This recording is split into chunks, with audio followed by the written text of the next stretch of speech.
Oh, yeah. Okay, everyone. Hopefully everyone can hear me now.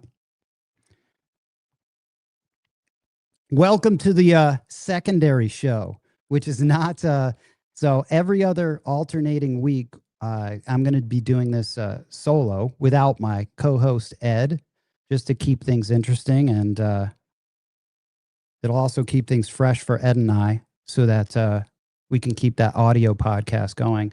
But the focus of this show, which I originally wanted to call this 10 ton after one, which was, I had the great idea of, after a session here, jumping on live. And it was usually because I get done playing, pretty late at night. Like last night, it was 2 a.m.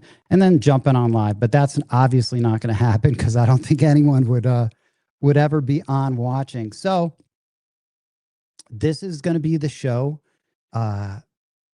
My goal and my focus for this is to really involve I just want to grow the game and get more players to the game. And, in the past 2 years of the podcast, I've noticed there's a lot of thriving little scenes and communities across the country, which I'm personally super interested in. For example, like we've got Seattle. I talked to BRB up in New England today, and then we've got Tampa, all these little areas. And I just want to highlight them and use this time to highlight them, talk to players specifically about practice, how they're practicing, what they're doing, how they're learning the game, how they're getting better.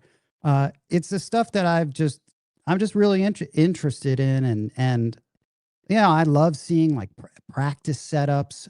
And hopefully tonight we're going to have Two Seam on, and I don't know where he is, but hopefully he'll figure it out and get on. And because I've got pictures of his rig that I want to go through. It's really cool. And then every week I'm going to highlight someone, because you've sent in so many good photos and good pictures. And it just reminds me of when I was playing and when I was trying to figure out, when I was just coming out to Vegas every like 6 months, and then every 2 months, and then every month, and what I had to practice with, which would probably, I should get some pictures of that, because it's amazing that I even, it's pretty funny. You'll see it. But anyway,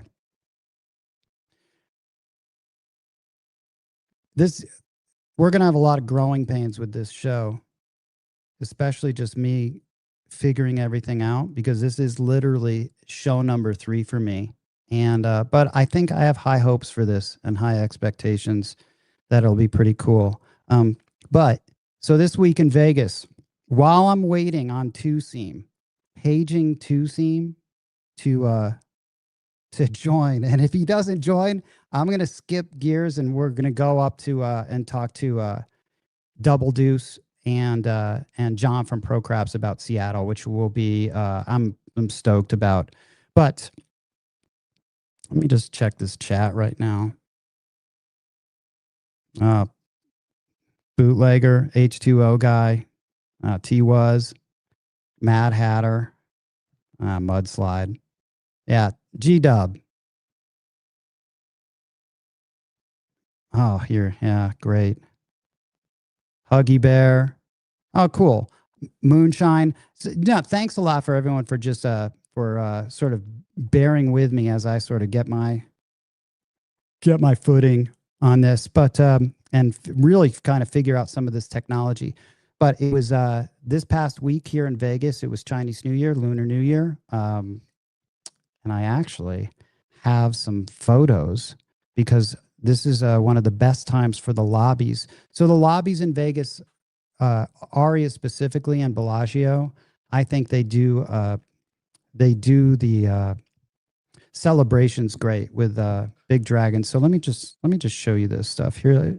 We got some movies. Let me add this to it so you can get a view of what they did and what I get to see all the time. So that's the lobby from Aria. Let me see this.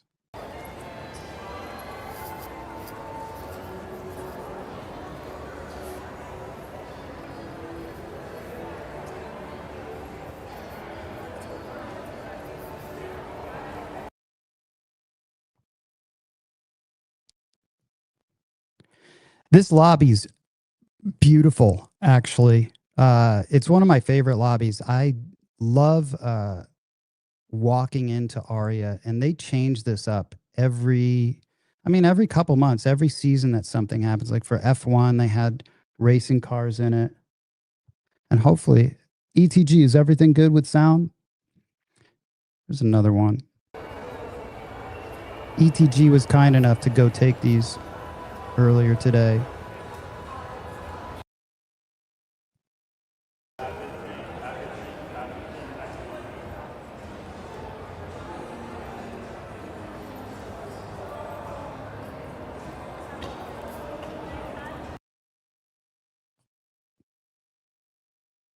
I'm going to move into Bellagio right now, actually. I know this is still Aria, but they just opened a new restaurant there next to Catch. It's an Indian restaurant. I haven't been to it yet. But check this out. This is Bellagio.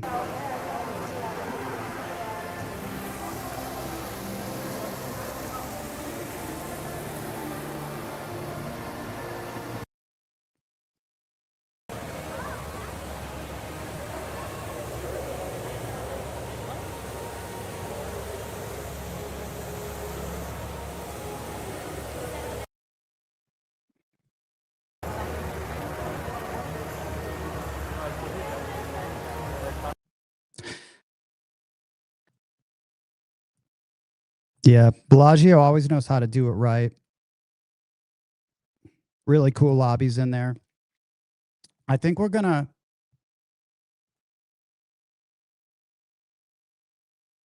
Okay, I think I'm going to go into... you know what? The original plan was to have 2 seam on. That's not happening. That's not happening right now. So we're going to go up to Seattle. And I guess this is how these are going to go. We're just going to kind of wing it. But we're going to go up to Seattle and talk to Double Deuce about the scene, which is going to be great.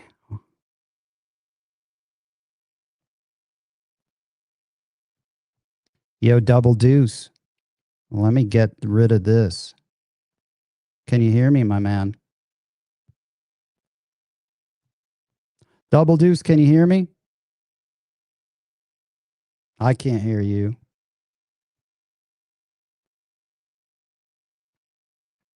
I can't hear you, though.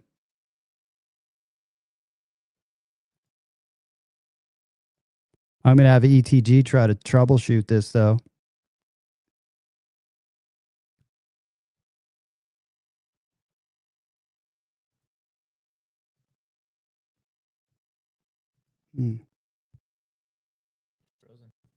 Man.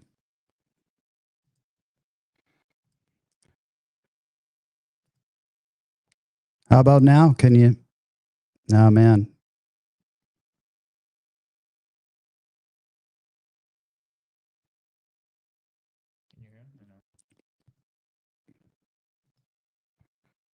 No, I think his connection might suck.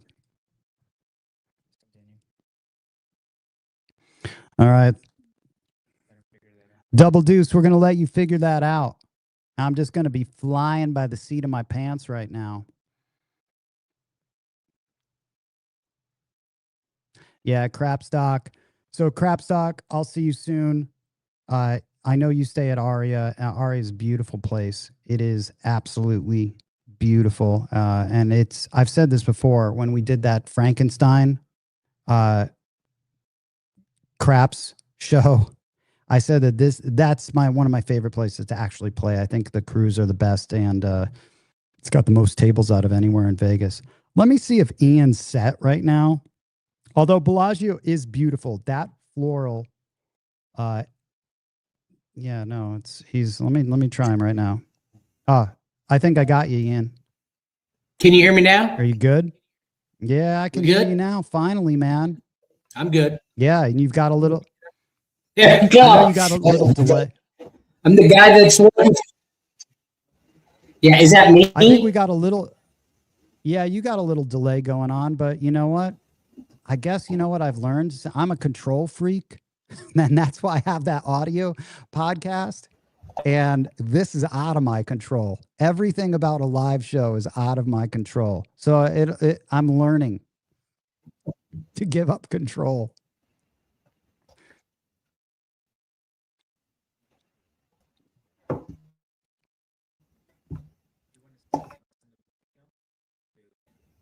Oh yeah, send John the link. I'm gonna for sure. try to hotspot it. Hey, Okay. listen, man, you hot pot it too. We'll figure it out, okay?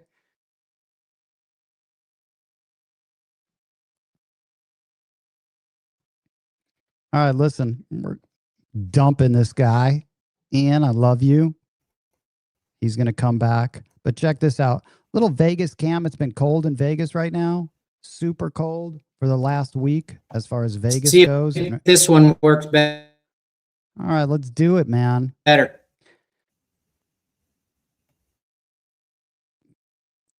Ian, what do you got?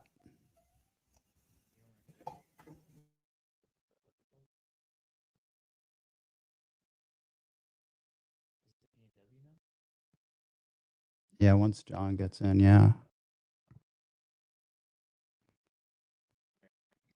Oh, hey, Ian. Hold on. Hell yeah. Hey, John, can you hear me? I can hear you. Can you hear me? Yeah, dude. What is up with Dude, the other guy? Ian's got that dime store internet going on over there in Seattle. Man. I don't know what the hell's going on. John, thanks for jumping in, dude. No problem, dude. Yeah, Always. I know. He's, you know what? I think Ian, I don't know where he is. He said he was at his vacation, spot. He's out on Anderson. He's out on Anderson Island, where the internet comes via the dodo bird. I think, right, Ian? There's a. You talking shit about my I love your vacation home, but the I'm guessing internet out there is not the greatest. And he froze up. Man, the greatest looking. At least he looks happy. Yeah, John. Yeah, at least he does look happy. So, right. Well, hey, so John, check it out, man. I wanted to. Are you no? Man, I guess we're just gonna let you just like hang out in the middle, Ian. Right. Frozen. Let John do it. Let John do it. Shit. I mean, you know all the man. people up here, Ian, right? You're the connective tissue of the Seattle group, right? That's kind of how this works. Yeah, well, I'm just there for the Yeah, I'm just there for the the views, you know. The problem is Mr. Microsoft over here can't figure out how to do it. Well, hopefully, so John, hopefully Yeah. Ian can sort that out. But when you said he's the connective tissue, what is going on in the Seattle scene? Because he mentioned to me that there's like over 300 players. And Yeah. see, I think this is important. Mhm. I really enjoyed talking to you specifically about all the casinos that were up there, what it's like to be playing craps there. And then I ended up talking to obviously X-Man, who's from there. Yeah. And then also my good friend Mincash, who's a poker player. And he's the guy that would tell me about playing cash games at Muckleshoot. Oh, right? yeah. There's cash games everywhere. That's the one thing about Washington is that if you're a poker player, so I think I said this last time we were on, you've got like big casinos, kind of they're more like resorts now. They actually have hotels, most of them, where it's the full experience. But in every town, there's these strip mall casinos, and they're all like they call them poker rooms. Yeah. And so because they're not tribal, anybody can open one up. You have I think you have to have like $6 million stake, whatever it is, to open one up. But it has to have a poker table, and it can have no more than 9 other tables, and it must serve food and alcohol. That's kind of the rule. So there's these little dinky strip mall poker rooms everywhere, and you go in there, and there's a lineup to go play poker. It's a cash game, and of course you can play blackjack and 3-card poker, and a bunch of dumb games. Yeah. So, but yeah, those are everywhere. So yeah, poker players do well out here because you can play in every single town. Craps, you got to drive. Like I'm 2.5 hours from the closest one. Dude, I just put this comment up from Ed. Had to. There went the damn show. Yeah. Hey, listen, man. Ed, things. I'm sure Ed's just cracking up, going, "Oh man, yeah, this is what happens." Yep. But John, it reminded me of when I was in Michigan and I had to go to these charity card rooms. I was so stoked to play in Grand Rapids, and it's like it's in a strip mall, and then you got a few tables, and it was just like one of the worst experiences ever as far as poker goes. But Ian, it's not great. It's not great, but it's there, you know. Yeah. So, all right, let's get this. Let's give me the lay of the land though, as far as the crap scene, and hopefully your partner in crime, his internet connection is okay, because I know he's got a lot. Ian, can you hear? Is everything good? We got the gerbils in the background running. We got the gerbils in the background running. Oh I got my little dog eating running, trying to get that internet going from T-Mobile. Quality. Man. Can you guys hear me at all? Yeah, we can hear you. Yeah. I mean, it's not the smoothest thing, man. You know, we'll see. John. Yeah. It's never been this bad. Yeah, that's what she said. Yeah. Listen, so John. Yeah. John. So who's in charge up there, or who started this whole thing? Was it this guy in the middle? No, I think actually there's a guy named Craig. I'm not going to give last names out, but there's a guy named Craig who started a Facebook group called Craps in Washington State Tribal Casinos. That's the name of the Facebook group. That's what Ian was saying. It's got like 300 and some people in that group. So him and Gina, a woman named Gina, they both kind of run the group, and they're just, you know, two of the best people, and two of they love craps. So they're every day. I'm going to be here. I'm going to be there, and they're kind of like just kind of laying out where they're going to go each night. And Gina plays probably 4 nights a week. You know, Craig is a weekend guy, and he travels all across the country for his job. So he's always playing at other places and kind of putting out pictures and videos and that kind of stuff. But when we get together, so you'll play with them, and they'll just be at the casino just randomly. But Ian will probably monthly put together a call to action to the group, because he's got some good connections at the casinos, and he'll get us a private table, put it to the group. Hey, we're all going to be at Snoqualmie or Muckleshoot or whatever on the 31st from 4 to 8, $10 game, private table for the group. Here comes 40 people around one table. Oh, sweet. And that's what it is. So, and they're very tight. It's a tight group. You got some good shooters in there. You've got some really cool people that we just hang and talk. We've made some really good friends through it, which is great. When you guys do this, and I don't know, you know what? But maybe Ian will hear the dog. That's Ian's dog or your dog? Yeah, it's his dog. Yeah, he's got 2 little yipper yappers. Yeah. Oh man, right? Well, at least we can hear them. Yep. So, all right. There he goes. Yeah. You're funny. You're funny. Yeah. You're funny. Yeah, they are. See, I told you. So black dogs. Yep. Okay. And as long as if you can chime in on my lap, man, if you could just chime in, that would be great. But if not, I'm just gonna roll. Well, John will know. Yeah. So Ian, are you sort of do you coordinate these games, and how do these games go? Yeah. So basically, I'm the guy that kind of just reached out to the local casino by my house, and just said, it's tough. Hey, we're looking for a private table. This was a while ago. Hey, John. Yep. Yeah. So the first PNW meetup was a while ago. And so we just got the connection with a casino. Was it 2 years ago, John, or 3 years ago? It was, I think it was 2 summers ago. Yeah, 2 summers ago. So anyways, so Craig, John, Chris, Facebook. So Craig had created this Facebook and really started the community of craps in the Northwest. Because it's not just, the guys in Seattle. There's guys that are south. John knows we had a guy that played out of Spirit, which is in the middle of nowhere in Oregon. That is part of the group, right? Yep. And so what we do is we decided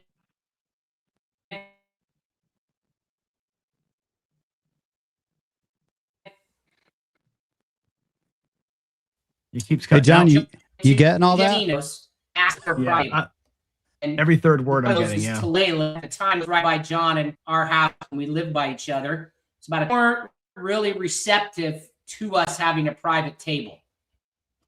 And so we got hooked up with Snoqualmie Casino, which is 32 miles or something like that. I think it's exit 30 or 32 from downtown Seattle. And they just built a hotel to go on top of it. They have 4 tables.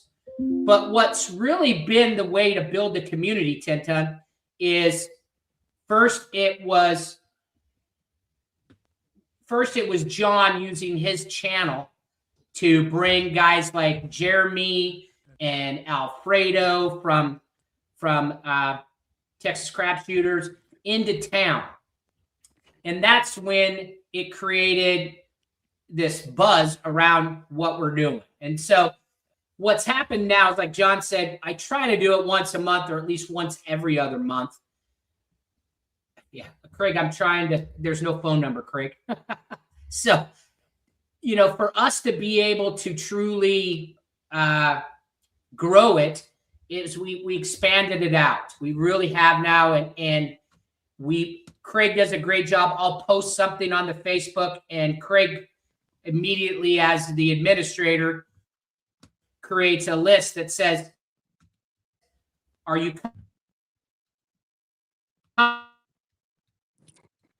coming? Hey, John. Yes, sir. You're not coming, or you don't know. And so we can kind of. Hey, John, Ian, Sorry, listen, guys. You know what? I love you, man. I do. You're fantastic. Never happens. Love your butt, right? But guess what? This conversation is too good to have it all messed up with a bad connection, because what you have to say is important. I was looking forward to it, but wherever you are, I've owned this house. So he's still talking. Yeah. Okay. Yeah, he doesn't even know. So listen, Ian, you're going back to the green room, dude. The time it's been a pleasure, man. John. Yeah. Yep. I'll pick it up for him. Hell yeah, man. So the story goes like this. So of course, Ian and I met kind of randomly, way back. So I was doing a show during COVID, right? And he saw the Seahawks thing behind me, and he's like, "Oh, dude, are you live in Seattle?" So that's how we got together. We decided, with Jeremy from Color Up. Jeremy was doing this thing where he was trying to do like a regional meetup multiple times a year. Yeah. And nobody, of course, took him up on it. So we said, "Hey, let's do it. Let's just, let's host it." So Ian and I, he's Ian, by the way, you would never know from his connection tonight, but he's a fantastic business person and salesperson. He's got the gift of gab, as you well know. The guy makes a phone call and stuff just kind of happens, right? So he called a couple casinos, got us private tables. We invited Jeremy out, and Alfredo from Texas Crap Shooters and a bunch of others just came to Seattle, and we did this weekend of craps, which was fantastic. And that's how really Ian and I got connected with the group that's run by Craig and Gina and Holly and some others. That's a big group, man. It was really cool. And the thing about Seattle though is this: unlike Vegas, where you can casino hop in Vegas. In Biloxi, you can do it with a car, but it's not terribly difficult. Atlantic City, of course, you can if you put your bulletproof vest on. Out here, you have to make a commitment, because you go to like Tulalip, one of our favorites. Yeah. Well, from Tulalip to the next closest casino, they have like a sister casino that's like 10 minutes away. Yeah. But the next closest one is another 25 minutes up the road. Yeah. And the next and then you got to drive an hour and a half the other way. So where you go, you kind of are, which it makes it different. So our trips to the casinos are destination trips. We just go, we meet up, we say we're going to go. Everybody goes, and you're locked in. Well, John, it's like playing poker I always talk about playing poker in LA versus playing poker in Vegas, and why Vegas is so much better than LA. It's like, well, if I had to drive and play a tournament at Commerce, I mean, dude, you're locked in there. you're going to spend 45 minutes driving from my place, and I live in the in the heart, like right there, and I live there, Wilshire and Crescent Heights, right? So it's going to take me 45 minutes, maybe longer, just to get down there, and then you are stuck there. Like there's nothing else for you to do. You can't. I mean, you can hop over to the bicycle casino, but if you wanted to go to Hustler, it's all the way. That's another hour. That's why Vegas is wonderful, especially for any game, for poker, but especially obviously for craps, because you are not landlocked. You can just go so many different spots. Right. So if I drive, for example, if I drive from here to a town called Yakima, which is about 2 hours and 15 minutes from my house, right? And Spokane's about 2 hours the other way. Both of those cities have one casino, one Indian casino. That's it. And Yakima's got one craps table. So when I jump in there, if it's full, I'm not playing. Like there's nowhere to go. You can't just walk out. You can't really wait. You just wait. Right. And unfortunately, you get that position where you're watching the rail and like, okay, let's see when this guy who's got $83 runs out of money. And then you're kind of, jumping into his grave. That's what it's like, so they're good, but there's also that piece of it that makes it hard. So the guys who play and the gals who play with us are really dedicated and love this game. And it makes it so much more fun to play with them. So John, when you guys all decide, and this would be a question for Ian, like where you're going to meet up, where is it always the same spot, or is it, or generally, or do you guys alternate? So it depends. Oftentimes somebody was posting in a group, hey, I'm going to be at the Lip tonight, or we're going to go to Angel or whatever casino. And then people will go, okay, cool, I'll meet you up there in an hour. And that's kind of how it is. For the real meetups that Ian organizes, it's almost always done at Snoqualmie, because that's where his buddy is, who runs the pit. So he can make a phone call. And dude, that is like, is that quote unquote the nicest place out there? In my opinion, no question. Okay. No question. That's what I thought. They've all got personality, right? Yeah, like Tulalip is known. Yeah. So the Lip is known for being big. It's very Vegas-like. They got good food up there, really good food up there, actually, but it's kind of far away. Christmas time, they do this great light thing. Snoqualmie is kind of, if you understand how Washington is laid out, it's pretty like hilly on the Seattle side. Yeah. Big ass mountain. Over the mountain is where I live, right? It's super flat. Snoqualmie is on the way up the mountain. So the casino is nestled in. And that's so sweet. You look outside, there's these big ass Snoqualmie falls that are amazing. Mountains everywhere, snow-capped shit everywhere. It's like, you could get stuck outside and not play for an hour. I should have, if I knew that we were going to like not have Ian on here, I would have had some pictures of that, because I remember when we did that interview, when we interviewed you, I remember doing a lot of research for that, and it looked beautiful. It's super cool. It's better now. They've actually upgraded everything. The inside of that place looks like a big ass log cabin. Like there's like 6 foot square timbers across, and the ceiling's like 1 million feet tall. Most casinos you look up and it's like smoke stained ceilings. This is like a giant A-frame. It's amazing in there. And it looked really cool. It looked really cool. Super cool. So if you guys are all going up there then, and I'll get to something when I start meeting up. Like last night I met up with a couple people. I'm trying to keep them super small, so that just because by nature of having such a big meetup, it's really, I want to be able to shoot, and you can almost it becomes this thing where it's like, you want to do something good and you want to have a meetup, but then all of a sudden more than 6 people or more than 7 people, you're almost sort of eliminating yourself from possibly shooting. You kind of are. And then it becomes something that I hate. Like last night, and I'm going to hopefully have Bump John on later, I met up with him and Mr. Pressett from AC, and a guy named Justice, and the 4 of us, we met up at Paris. And I told Bump John at the end, and Mr. Pressett, I'm like, this is why, like, we have to come here later, because even at 10:30, there were still too many people. The original ferret was there, John. The OG ferret. The OG ferret. That story was fantastic. But he scurried up to the table last night. Like, I've kind of I've actually kind of becoming friends with the original ferret, John. Like he was staring at me. We've actually had words. I'm thinking about bringing some like little food that I could hand him. Like a treat, like a treat. Here, go, Yeah, go, I should go, bring go him food, chase. and then he could be eating out of my hand a little bit every time I see him at Paris.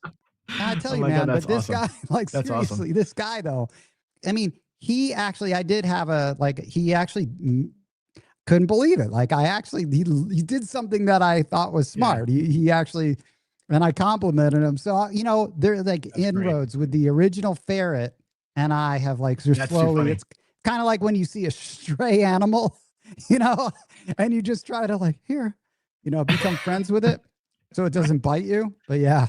Oh my God, that's awesome. But yeah, so the moral of the story, we got back, we were reviewing the night, and I'm like, dude, we cannot go out. We have to go out later. We have to get to these tables at midnight.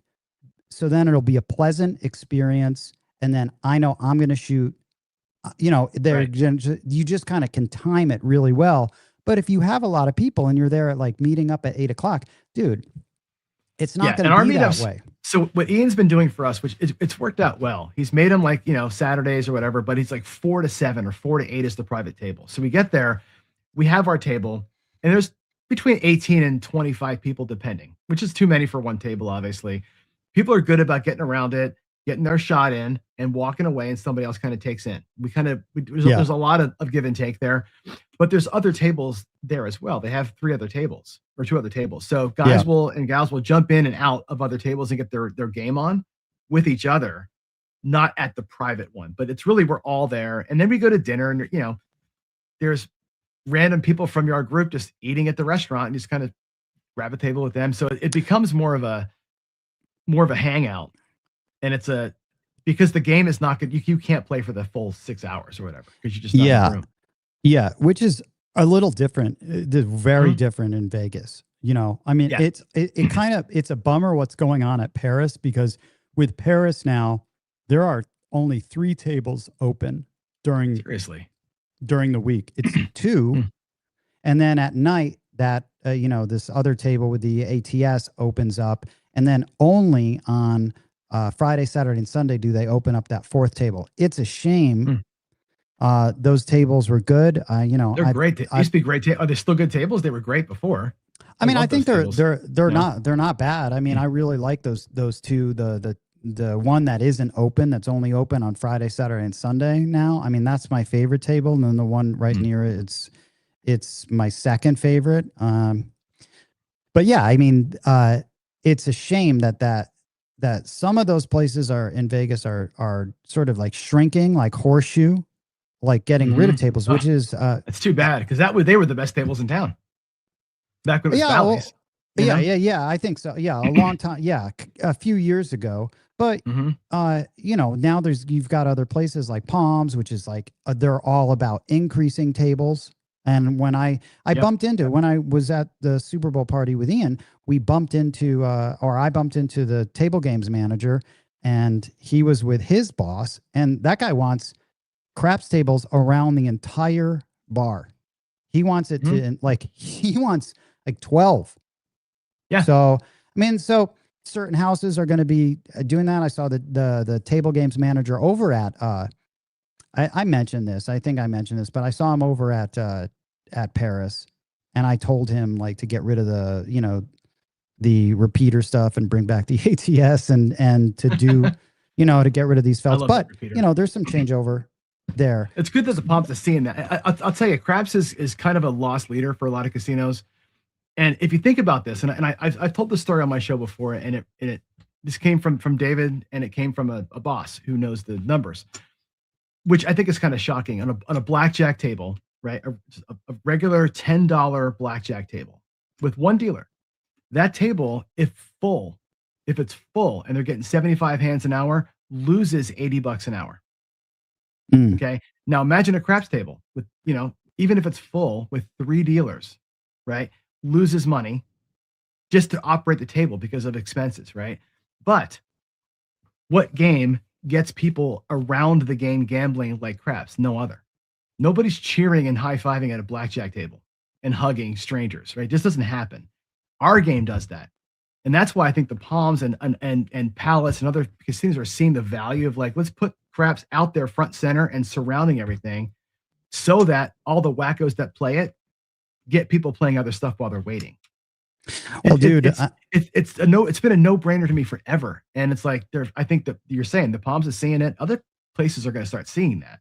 Or hopefully doing some math because, you know. Well, I mean, the weekends that I've been at Palms, dude, all six tables were packed. They were packed on Super Bowl. Again, it was great. Super Bowl weekend, but the other weekends, I've still been like, my God, I can't believe how busy they are, which is really nice. Again, I'm a purist. I really don't play anything else. I just don't like it. Like I literally do not like.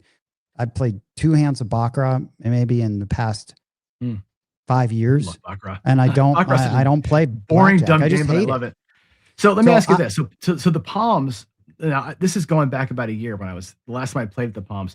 They had just started doing $5 3-2 blackjack, and they lowered all the limits down. They started going after a different market. Yeah, I think they've expanded their base. Now are they going back up in minimums? Or are they still kind of catering down here? Like what's the vibe there? Is it? I mean, I never see like they have they'll do a $25 table when I go play or ask for it. But for the most part, it's still 15 is going to be their sweet spot. I know they have some lower tables there. Right. I don't know. That was a big marketing push. Yeah. They were advertising everywhere. $5 game is back. And I think that they really brought people back to the Palms because it was kind of a shithole for a while. Then they kind of redid things, brought the numbers down, filled it back up, and now they're getting back to normalized. Dude, so this is a funny story about Palms. Like Palms before COVID, like right before COVID, when it was sold and they had chaos and it was like it was like peaking and like it was the club to go to. And it was the club for, hottest girls were working there. It was like the nightlife, the scene. So when COVID hit, so I went out there. It was the first time I had stayed at Palms, and it was right before COVID because it was like February 1st. Because I remember it was 2019. It was like the anniversary of when my dad died, and I went out there. I was I'm gonna go have a scotch. I was going to have a Dewar's White Label, man, which is the scotch I like to drink. And because he drank it all the time. So I just love, that's the scotch that I never went for the expensive stuff. I always I love Dewar's White Label. Dewar's is such a dad scotch, isn't it? It is a total dad drink. And I would always get it. And then we would always drink it with my friends. And so I just wanted to get a drink there. And it turned out that I think that's when I ended up staying in my hotel room like the whole weekend. And that's when I think I had whatever. Maybe I didn't have, I don't know if I had COVID, but that's when it hit. And then after that casino just like sucked. And it sucked up until just recently, like in the past year when it was either new or, when Yamava took it over. By the way, from talking to those guys, Yamava is just a absolute like beast of a casino in California. I mean, it is massive compared to Palms, but they said Palms is having an amazing year. Like they are hitting all-time highs, believe it or not. But it's kind of cool. The vibe in there has changed, and it's just. Well, there's a reason for I like it, right? And I think we've had this talk privately, but when casinos put players first, shit just happens, right? And it happens for good. And that's what they've done. Like the Palms is doing that, Palace is doing that, the Strip not doing that so much. Some places maybe are, but when they put the players first, they come. And it becomes a better vibe. The whole energy is different, right? So I think to wind it back to Seattle, the same thing. Like the casinos fight to get you there because you have to work to get to a casino out here. You have to drive, even if where I used to live, it's still 45 minutes drive. They got to fight to keep my ass there, right? They got to make it a good experience. The dealers, generally speaking, are super nice. I mean, they have to make it player centric. Otherwise, nobody will come, except for the pure degens. Yeah, and John. So listen, at Palms, Wisco, he's Mm. you know he mentioned man? this, and because actually Mhm. with Wisco, it was one of the first times I actually went over to Palms when he was in town Mhm. to go play the table, and it was packed, and they only had 2 tables Yeah. open, so it was like one of those things where you had to sort of bide your time. But he says, I love the Palms. You struggle with locals interrupting the game. It's a constant on the table, off the table, back on the table. Yes, Yeah. so many ferrets, but that's what you get when you have those lower limit tables. That's just part of It's true. that. That's just part of that It is. game. We have that here And too. We have that here too, because so every is casino here is a locals casino. They're all like nobody's so coming to Seattle to go gamble, right? You so you so happen by a casino. so John, You know? what is the what can you describe the ferret? Oh my God. The Dude, north the PNW ferret. Yeah. Does it have like larger You do. larger You fangs, have, more fur? yeah. What you end up with here a lot is a lot of people that are playing their paycheck. Like literally, like I've seen guys buy in for like $60 and and take up a spot. And multiple, Yeah. like they're still they still stink like sweat because they just got off the construction job with their per diem, and that's what you get, a lot of that. So the locals are in and out of the tables all the time, Yeah. and they are pissed. They're always in a bad mood. Like a lot of the locals, except for our group, of course, our wonderful group, are in bad moods all the time. And Yeah. you'll see Well, people and dude, like these old late. I get these old ladies just come in on the craps table. You see them just kind of leaned over the table, barely betting, like barely even there, and you just know that's their monthly oh stipend. my God, right? dude. How about, and Ian and X in chat will agree with that. You see, there's some of us that are players, and we're like, oh crap, that guy again. You can just you can see him coming a mile away. Here he comes.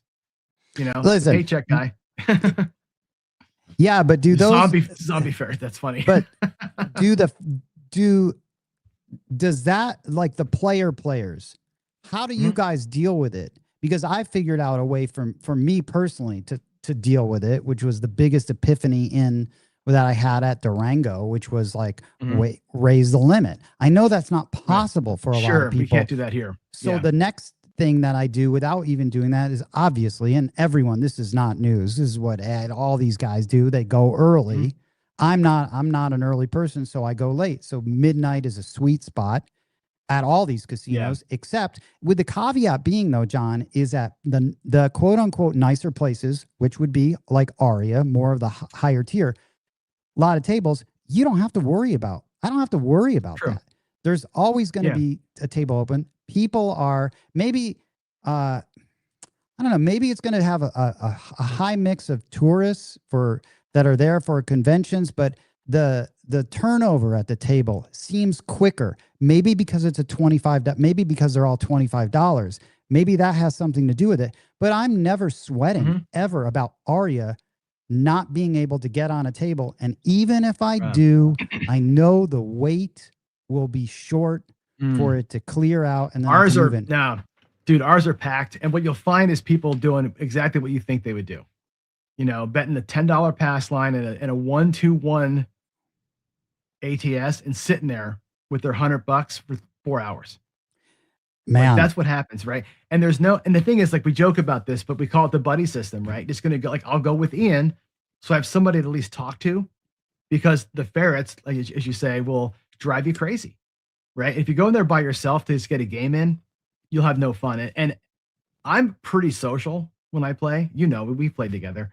Yeah. Ian will tell you that. But recently, it's more that I'm just like going there going, oh my God, like, can we just, set the dice and can we just do this?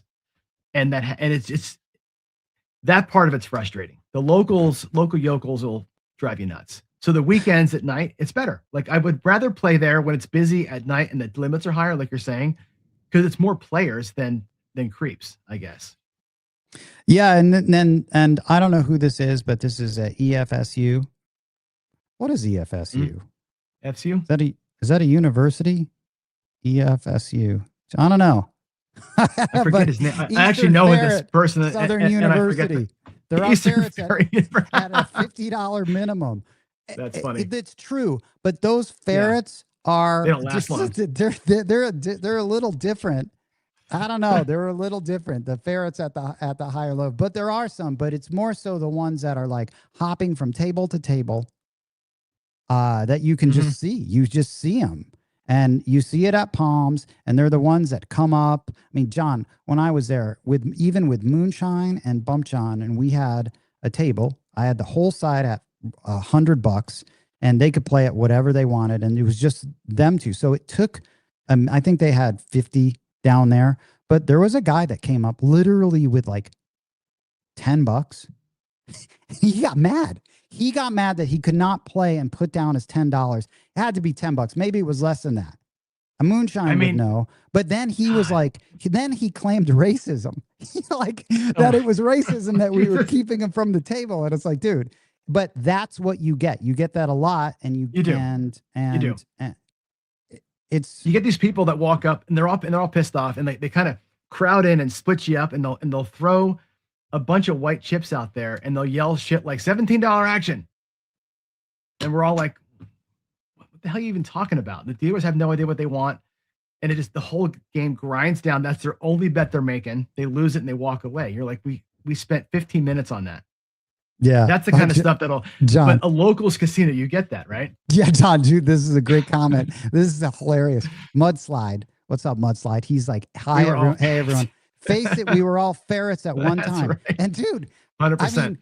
I mean, I don't think I was a ferret, but I was not like, I was not that variety. I was just more like realizing quickly, I can't, like, this is not working. Like trying to run, there's a different, I mean, I guess we were all ferrets, but to varying degrees. There's a special type. And it's, by the way, these are like fish from poker. These are the guys that are that are all playing the, $2 games in the poker rooms in LA, man. It's the same type of player. And in what you mentioned, you're one of the only people that mentioned there's an emotional quality to them too.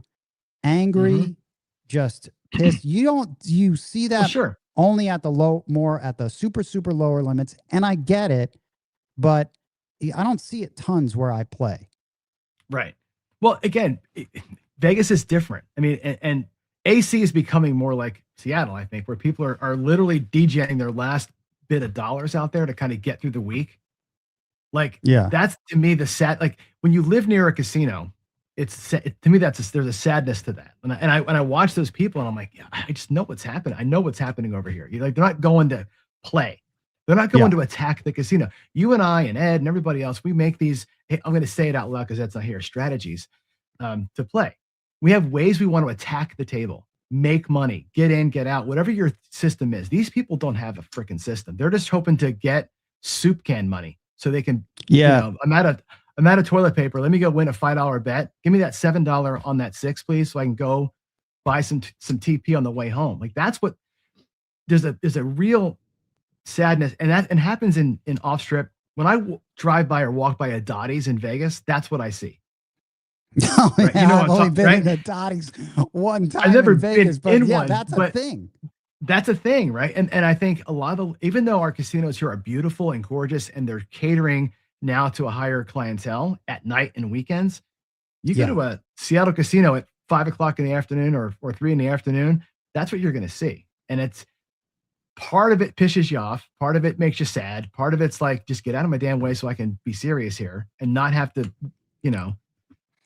breathe your haven't brushed your teeth in six days ass. You know what I'm saying? I think, John, now I'm sounding negative. I don't mean to sound so negative, but now you pissed me off. No, but that's like, I mean, that's why that's exactly why I stopped playing poker in Los Angeles.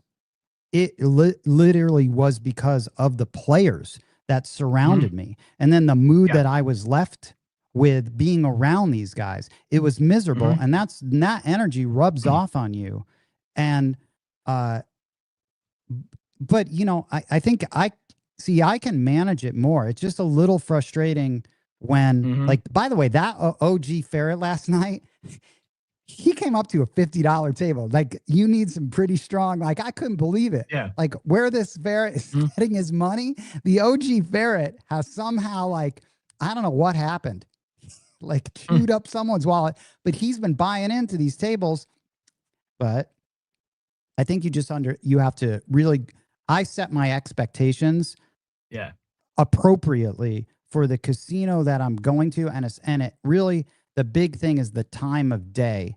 And that is the, you know. Yeah. And you'll never find one. And I have made lunchtime runs before, you know, back when I lived on that side of the mountains, but you'll never see one of our regulars, one of our group there in the afternoon. Right. And the nice thing about the Seattle scene is that you can drive up to Tulalip tonight. If I could get there, go there tonight. Ian could go tonight. Right. Yeah. And I guarantee you one of our group will be there, and you'll walk in and you'll catch, you'll catch an eye. You go, oh, hey, you know, boom, got a partner. Like there's always a partner for you because everybody knows everybody in this group and it's tight. And there's a comfort in that. Yeah. Even if there's ferrets around you, you have. So you know X-Man who, that dude's great, you know? Yeah. And he's a poker player too. I think a lot of the guys up in Seattle that, you know, are poker players. Yeah. That's a big scene. A lot of blackjack players because of our little strip mall casinos. Because those strip mall casinos, most of the time they're good. Like mine here in Wenatchee, I've got a 3-2 4-deck hand shuffled game with surrender. Right down, I can walk there, right? You don't find that anywhere. Now the limit's low. You can only get to 250 on the table, but those games are everywhere. So a lot of people will do that as their regular thing, and they'll save, you know, something else for the weekends. Yeah. So John, just really quickly, what's y'all's feeling about bubble craps? I mean, I have zero feeling, zero anything. I've played it one time, maybe once. I can't stand. I don't like anything that has to do with a video screen or, and I love that Buck Shoot'em called it button slappers. That's the same thing. Yeah. You know, I hate it. Button slapper. So, but some of my best friends here love slapping the buttons, dude. I can't stand it. And I can't stand it with craps. I just like the live game. Is that big up there? It's getting big. We just now have bubble craps. Like in the last year, we've started to get the machines. We haven't had them before. And so it's introduced, of course, bubble roulette, bubble craps brings in the super low rollers. It gets some of those folks off the table and playing $1 game. I'm not a fan personally of bubble craps. You know what I use it for? You'll laugh your ass off at this. I use bubble craps to round up or down my money. Because I'm a guy that will never have anything less than $100 bill in my wallet. If I've got $50 or $51, it's going in the bubble machine. I'm either going to lose it or I'm going to make it an even 100 and I'm out. Like I'm kind of weird, like OCD that way. That's bubble craps to me, is like the ATM machine for that.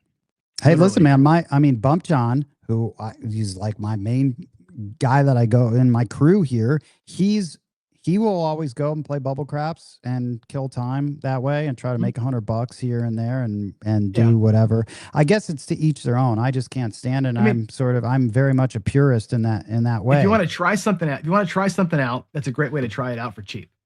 You can burn $100 trying something you saw on YouTube, and like that's the way to try it with real money. And if you make $50, okay, cool. You pay for the parking. Like you look at it that way, and that's a tool that you use, right? And don't get me wrong, it's good that people are playing that because then they'll graduate. You know, they'll fail upwards into the you know, into real craps.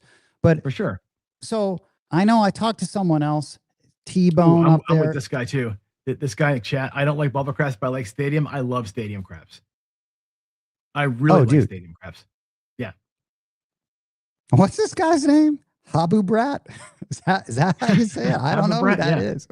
Yeah. I like some of these names, man. But I've never played stadium craps either. I should play it. It looks like it theoretically, sort of from a distance, it looks like it's never really that busy over at Paris. You know, you can always get to see, you know. Stadium is the future. I don't know about that, dude. Well, here's why I say that. Because I'm coming from the tech side of things, right? So stadium craps, you know, for people who don't know, you got an 8-foot table in the middle that you can shoot from the end on, right? And so you shoot. There's a dealer that calls the number out, and he puts in the computer, and like 30 people around you are betting on their little machines. So it's a low barrier to entry because they can bet for themselves and not have to hold up the game, not knowing what to do. They can bet for $1. They can learn the game. You get to throw real dice, which is cool.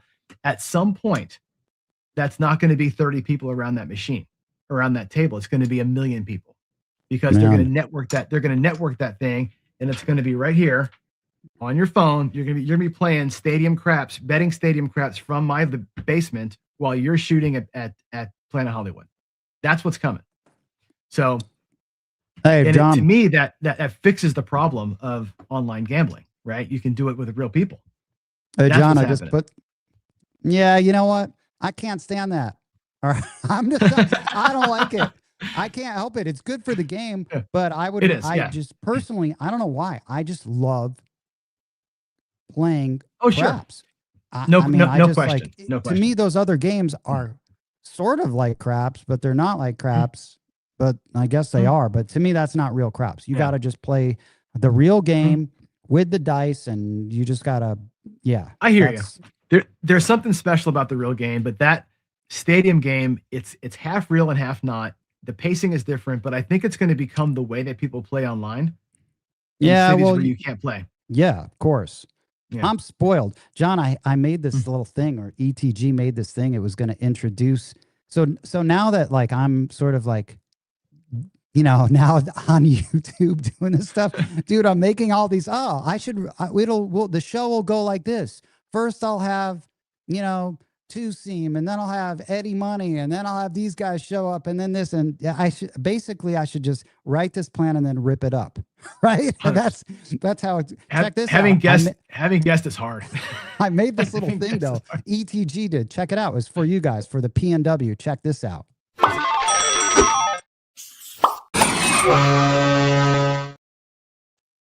That's awesome. Yeah.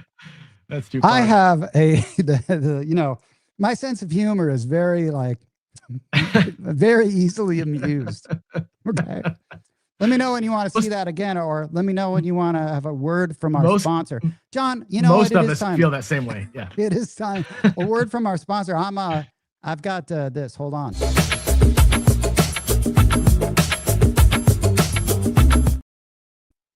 John. So this is a sponsor, not a sponsor. This is called Ultra. These packs, these little tobacco things. Oh, man, like Zins, like Zins. Yeah, they're like Zins, but they're not. And I've been trying all different kinds. By the way, I just ordered some other ones at this guy I know who has a Viking podcast, right? And he suggested these, but I got them, and they were like coffee. They were horrible, dude. I almost puked. That sounds delicious. You absolutely horrible. It was like vanilla coffee. I thought it would be so good, and I'm like, this sucks. But these things, these Ultra ones, these are great. I now will like take this in right before I shoot. I just put one in, and man, it's great. It's great. Wow. So I hate to say it, but I've been starting to smoke cigars again. Just nice, recently. Dude.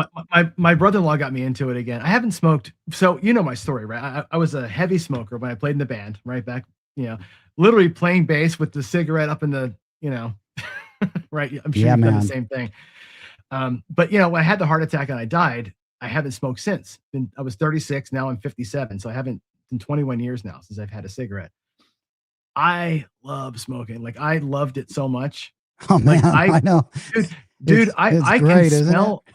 I can smell a car on the freeway where somebody's smoking, and I will get behind that car and just waft in it, right? So I've been doing cigars a little bit recently, but the tobacco or the nicotine, I'm a little worried about it because my health. I think nicotine does scare me. Otherwise, I would be on those. I don't know, man. I mean, sort of like mine, just like. Wait, you like, if you died and came back, I don't think you should be smoking cigars. It just seems like that would be, I don't know. I'm like Bill Clinton, and I don't inhale. Yeah. Well, I mean, hey, listen, we're glad you are back though for round 2, right? I mean, I love smoking cigarettes. I loved it. And when you're, playing in a band, you are around so much of that shit. Even if you're trying to stop. Everyone's smoking. That's how you start. All the times have changed, obviously, but even from the early 2000s, all the way to 2000, really up to 2010. I mean, all in California, San Diego, you just go outside in the show and the patio, everyone's smoking cigarettes. Yeah. Now, I don't really know anyone that smokes it's complete. It's like Me it's neither. like a nobody smokes it's cigarettes like a anymore. relic But I of the remember, past. It's but I remember, dude, I remember practicing in like we had this. We lived in we had the band house in Seattle. We lived in this shitty little house, and in the basement, which was a concrete floor, cinder block wall basement, we had, of course, like you do, nailed up with concrete nails. We found carpet like at a dump. Brought the carpet in, unrolled it around the walls. That was our soundproofing, right? And we all smoked in this little room that's probably 15 by 15, maybe 10 by 10. And smoked I know. It's right. like, You know what that carpet smelled like, and that whole place.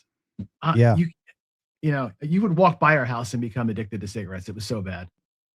Yeah, I mean, I'm glad bad. I don't smoke, and I'm glad I actually don't drink. Who was I talking to today? I don't know who I was talking to today and why I can't remember this, but it was about paying attention at the table. And that's one of the biggest things to like that's one of the made the biggest difference in my game was not drinking. And I love drinking too. I love drinking and I love smoking. I love doing all that stuff. I really do. I love doing mushrooms.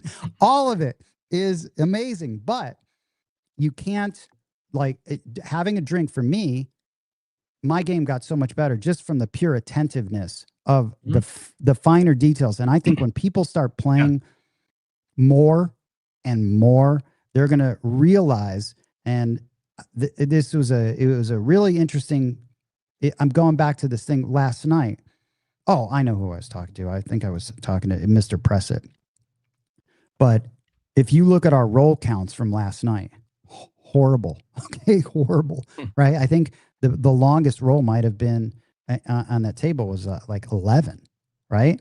But when you pay attention, which is what I think, again, Ed and Bo and the DI, all that stuff, that's amazing.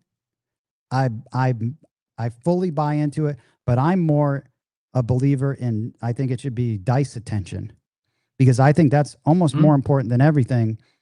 But I made I got even in one roll, and I credit it just on paying attention over time. And the quick story, John, and why I think this is so important is, so last time Mr. Pressett was here, I remember I was at a table, Justice Jen, Huggy Bear, JJ, Mr. Pressett, and I think someone, oh man, Buddha, I don't know. I'll remember, right? One of his friends, I forgot his handle. Panda Man? No, it's something like that. All right. But I remember Mr. Pressett throws hard sixes. He just throws hard sixes with whatever his main set is, right? That's stuck in my head because I remember betting on it. So then this time, I haven't seen him since. He's at the table. His first roll, he throws a hard six. And then it was just like, oh, Jimmy Dice Panda. Okay, Dice Panda. Sorry about that. Thanks, Huggy Bear. Then I was like, oh, yeah. And so I told Bump-John, I said, Bump-John, that's his dominant hard way. That's what he throws. So I was down.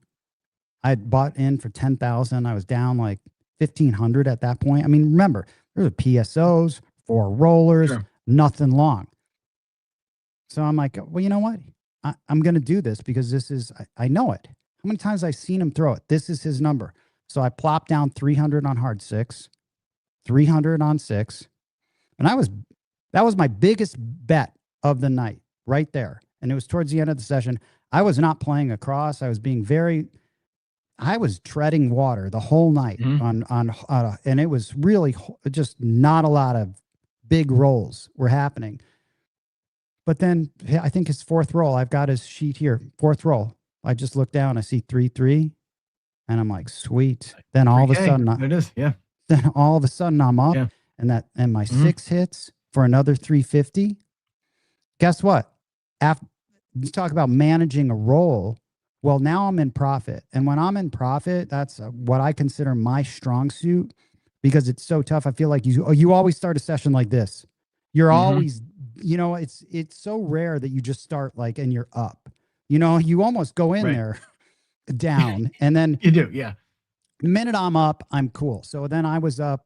I ended up like 1,700. I'm like, cool. I'm leaving with 1,000, period. My session's done. I'm going to like use this 700 to play with, but then I'm done. First time. And that was the first time I was profitable all night, but it was tired. I'm going to roll. I'm going to, you know, I hadn't even shot because it was just too many people and it just wasn't right. And I wasn't feeling it, but getting back to my point, paying attention. I think one of the most underrated thing that should be pushed more than anything is paying attention. And that's what drinking at a table does, talking a lot. And you can still talk, but if I was going to tell anyone, I'm like, you should know what this guy, you should get used to, this is my opinion. You should get used to, like, if you're at a table, you should know this guy threw this, and this.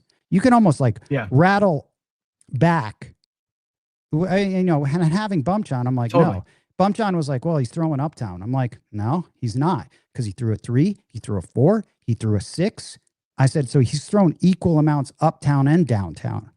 So it might have seemed like that, but I'm always paying attention. I think that I would just, that's my number one suggestion to anyone. And you can't do that when you're drunk or tired. And I think, I was working this Great I did points.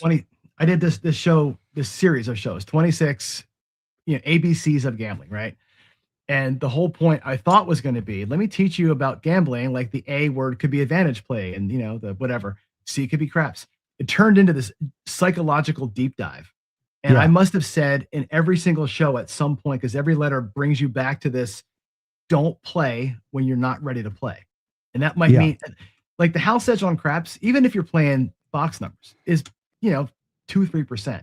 But the hold on the table is 16%, because people are dumbasses, right? And they drink too much and they're smoking and they're not paying attention, or they're there for 4 hours and they're tired, and you can't make good calls when you're tired. Being present is really hard. And I always say, you know, gamble where your feet are. You got to be like right there. And if you're not right there, you're going to make mistakes, and you're going to give money back that you shouldn't be giving back. And I think you got it. So, well, it's funny because we were walking in the casino last night, and it's funny. You know, if Bump John was here, I told him to call in later, but we went over like rules. I'm like, okay, give me your rules. Okay. And he gave me his rules, because I have rules. I have like 10 rules, you know, and I should read them all the time. But he was like, okay, trust your gut. Don't get impatient, or whatever they were. They were good. There were 5 solid rules, and we're leaving at night. We're always, what happens, we get back because Bump John's nice enough to drive me home, and in the car we'll go over the tracking and look at moments. And he was like, yeah, I broke every rule. And I'm like, that's insane. The first time we talk about your rules, but it's rare for Bump John to get like to lose, and we'll talk about that. But you know, well, rules are hard when you're playing with friends. Rules are hard, and I think, you know, and I said this too. A rule needs to have a period at the end of it. Like, it needs to be a definitive thing. A rule cannot be, well, when I'm feeling like I'm doing well, I'm going to bet the whatever. A rule is like, no, when I'm 90 minutes in, I'm done. Or I'm up, like you said, $1,000. My rule is I'm now done. You stick to the rule. When you're with people in a group, it's hard to stick to rules because you get distracted and you don't want to just walk away. You know, if you and I had gone to that night, we went to Caesars, right? And let's pretend that we walked in there, all bought in. I get the dice, and I think I had the dice first that night, right? What if I would have thrown 24 and hit the ATS on that first roll? I'd have been like, time to go. But no, we're all playing together. We're not leaving. So rules have to be strict, end with periods. But when you're with friends, it's hard, man. Yeah. So listen, John, we're gonna wrap it up, but listen, Ian just jumped back in. Let's just try. Really? We can say goodbye to him, but before, okay, we'll get him back on to say goodbye, because then I have 2 see him on, but see if his connection, if he solved it. But John, I want to tell you, listen, I've told this to other people. I really respect the amount of you're an absolute beast at the content that you just keep pushing out. That takes a lot of just the dedication. And of course, you're a bass player.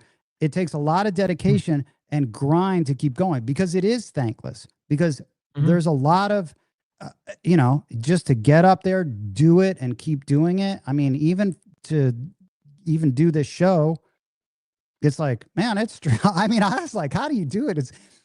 I have all these plans and then you realize none of it's going to work. None of it's just wing it. Plan is no plan, yeah. Which is really kind of Ed's deal. Ed is just like, yeah, Ed's got it. Just here, have a bourbon. Ed can wing it for hours, and it sounds like he planned it all. Like that, there's a gift to that for sure. Yeah. Yeah, and I'd like to add, like, if I just was coming on, like having these talks, like if Ed and I were on every week, it would diminish the podcast that I love, the audio podcast, and I got to keep it fresh with Ed, so that when we do record, not on camera, it's a different thing, and then it just I just don't want to ever have that lose that by just being you know what I mean. Anyway, listen, Ian was here. Ian, is there he cracked out again? He popped up. Look at dude, this guy, like, man, talk about I'm trying to stay engaged, man. I'm just trying to stay engaged. Dude, listen, well, I mean, did you sort out your internet? Well, I think it's because the video was sucking up too much of the upload, so I shut off the video. Oh man, why didn't you let us know that a long time ago? Well, you guys were rocking and rolling. I didn't want to be that guy. Yeah, all right. Well, listen, I appreciate that. But Ian, listen, man. Well, how about this? The next show, because you are sort of like are you the ringleader? He is. Between Craig and I, we're probably the ringleaders. Yeah. All right. Well, how about this? I mean, I'm the guy that put in chat, hey, Tenton, you come to Seattle and we'll hook you up with a party. We will. Oh, sweet. We'll make it a 3-day banger, and I guarantee you we'll get people to come out and hang out with you. And we'll do a cool thing like we did with Jeremy and Texas Alfredo, and we go out to McMiniman's and have not that you drink scotch, but John and I will drink McMiniman's. That's right. Yeah, man. I mean, we'll see. I mean, you never know. I always loved Seattle. I always loved coming up there. I used to. Well, last time I played was at Crocodile. John, you ever play there? And then Chop Suey. Oh my gosh! Are you serious? Yeah. They moved that place. They did. They moved it 2 blocks west. All right. Well, I bet you're at like a. Are you at like a really nice little vacation house? John, is he at like a really nice like vacation house? I wouldn't say it's little. It's a beautiful place. He's on Anderson Island. Yeah, so in Seattle, if you look at the map, the Puget Sound has all these little islands out there in the San Juans. That's where it's at. Man. Oh, listen. Yeah, the Puget Sound. That's why we added this. Hey, Ian, did you see this? You see this? Thanks a lot. You see this? What I had made for the show?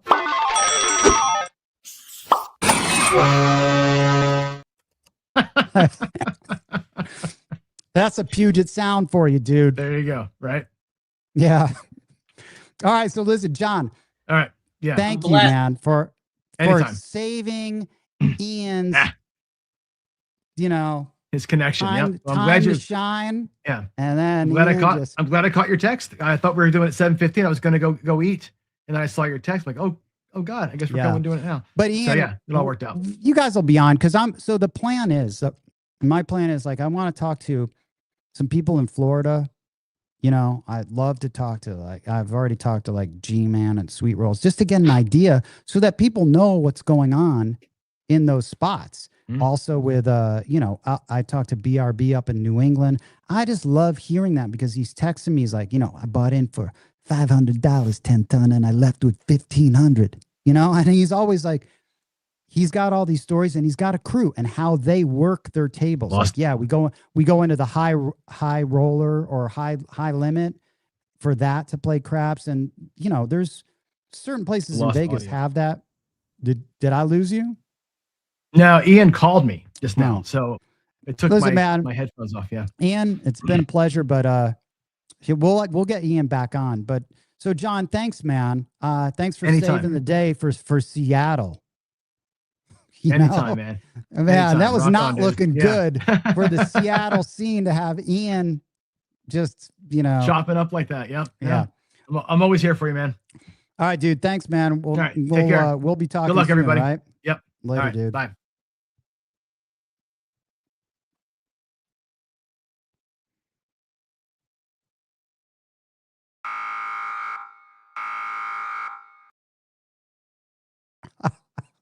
Oh my God. Listen, I got to check the chat. Cool Whip. Thank you, man. ATS Hunter. Nice, dude. Dr. Yank. Craig Talks. I don't know who Craig Talks is. I don't know. Big Tuna. Oh, Big Tuna. I don't know if there's Big Tuna. Is Big Tuna? That might be Two Seams. I think I know Big Tuna. I'm gonna have to ask Two Seam about that. What a handle, man. Big Tuna. Let's see. What do we got? Lazy Dog. Yeah, Ian's in there. Sweet. Thank you guys. That's really nice. Craps Master Journey, dude. I don't know where you are. Why do I feel like you're in Midwest somewhere? All right. I'm gonna get Two Seam on because this is what I wanted to start the show on. And I know Eddie Money, you've been chilling in the waiting room, dude. Chill longer. Mr. Two Seam. Oh man. Let's see if we can. I will get off and mute, and there you go. Nice, man. Two Seam, nice to see your face, dude. Thanks. So I don't know if the show, I don't know, whatever. I'm glad you're here. Yeah, I had it scheduled in a perfect world. In a perfect world, I was gonna start the show, but it just ended up having you just come on when you come on. We're gonna wing it. And Big Tuna is your daughter. She's my daughter, and Habu Brat is my wife. Oh my God, dude. I called them both out without even knowing that. Yeah. That's nice, man. That's pretty cool. Stacking the chat with that's great. So Two Seam, this is the reason why I wanted to have you on. You're you're very articulate and well spoken, and you are a thinker. And we've had some nice, like, since we've met. You took, you were over here. I met you at at one of our experiences, and I would just like to, how, our conversations with how we've talked about the game. It's always interesting to see someone, like, how they're processing the game and how they start learning the game after you've been doing it for a long time. And I'd really loved, I want to share in a minute. I wanted to share your setup, because when you sent in your setup, it's just, it's awesome to see. But maybe you can just, like, give me a real quick, for the people that don't know you. You're in California, and how long you've been playing, and where you're usually playing. Just a bit. Give us the the quick Two Seam breakdown. The brief breakdown. So, I have been probably playing. I think I probably got on my first real craps game in Las Vegas, and back in the early, let's say 2010s, 11, 12, somewhere in there, I used to go to Vegas quite often for work, to a conference, like the CES show or NAB. Yeah. So I was going to Vegas 2 or 3 times a year for work. I had some downtime, and I remember I was at the Las Vegas Convention Center, and I was staying at the Hilton, which is now the Westgate, and which is right here, literally right there. It's right on the property of the convention center. Yeah. And when you walk from the convention center to the hotel, you got to walk right past the casino. And I went walking past the craps pit, and I hear all these people yelling and screaming and having a good time. I'm like, it drew my attention. So I just peeked over the shoulder of some people, and I started watching. And it was interesting. So I think that was probably the first time I ever threw any money down on a craps table. Was at that table at the pit. Were you nervous when you first did that? It's got to be it's one of the. I had no idea what I was doing. Someone said, "Oh yeah, if you lose, you win if you get a 7 on the first one, you lose if you don't." I dropped a couple $100 on the table. I don't think it lasted too long.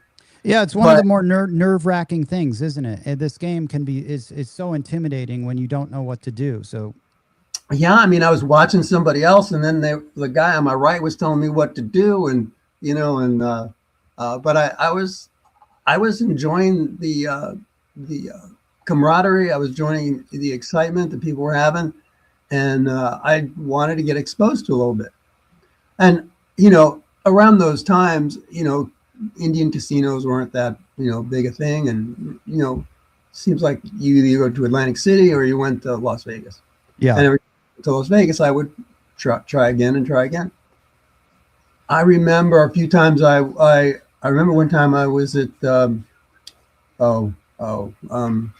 playing at Treasure Island. Another time, by some happy luck and circumstance, I would win. I had no business with problems, but I would win, and of course those wins just. What they say, even a blind squirrel gets a nut. Yeah, I got a nut every once in a while. That's for sure. You got some. We moved out to California, and there were more. Turned out our family likes to go out to. We're not too far from Lake Tahoe. Yeah, and so we would take. Even for the whole experience, the hiking, this and everything that's there, and of course there was casinos right on the state line there, and so I would play a lot at Harrah's or Harvey's, which is now California Republic, and there was Golden Nugget, and now there's Bally's all out there. Yeah. So I would bounce around at those casinos and play, 3-4 times a year when we went up there. When did you decide? When did you decide to go from? Okay, I don't know what I'm doing, or I want to get better. So it started when I would win, and sometimes I would tend to no lie. One time I remember playing over at Harvey's. What were you buying in for? Like a couple $100? Games were probably at that point $10. $10 was an average game, right? Yeah, but what were you bringing to the table? I was bringing maybe $400 or $500 to play a $10 table. Okay, nice. I mean, I wasn't because I'm a little bit. I won't blow a whole bunch of money when I'm really not sure what I'm doing, right? But the other thing while that was all happening, I was gaining a lot of knowledge, right? Yeah. So I was listening to Jeremy over at Color Up. I was listening to John at Pro Craps. I was Waylon. Oh, nice. And I was trying to suck in as much knowledge as I could, thinking, if I figure out these strategies, I could do something, right? And at least have some idea what I was doing and had some level of confidence that I had a plan, right? But as it turned out, and as I learned later, as I got more experience, maybe having just a strategy isn't really the best way to go and consistently win at the craps table. Dude, we all make that mistake. That's like a most common mistake. I mean, I would watch a lot of that stuff and think, okay, this is going to take my game to the next level.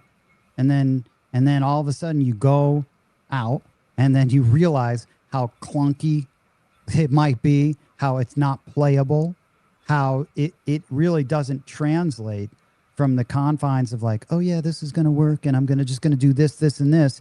It is nothing like that. It's a completely different thing.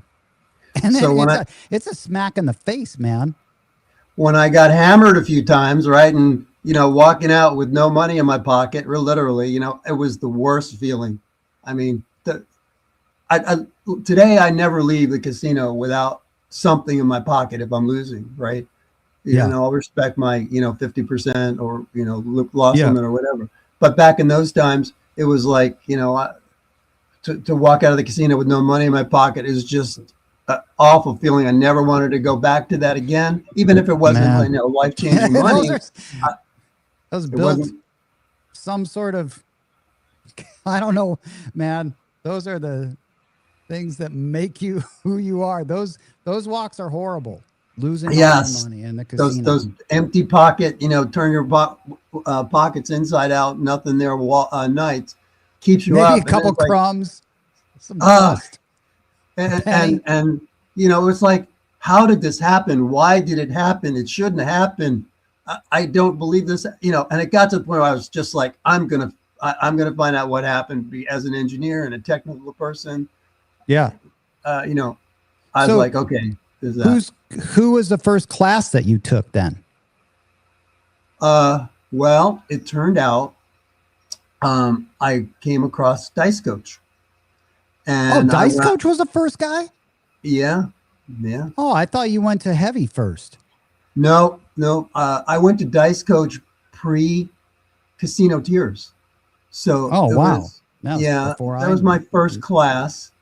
And I went to Dice Coach's house, and he had me there for, gosh, first time I met him, it was great. He had me there for like 4 hours. Oh, and man. He took my toss apart.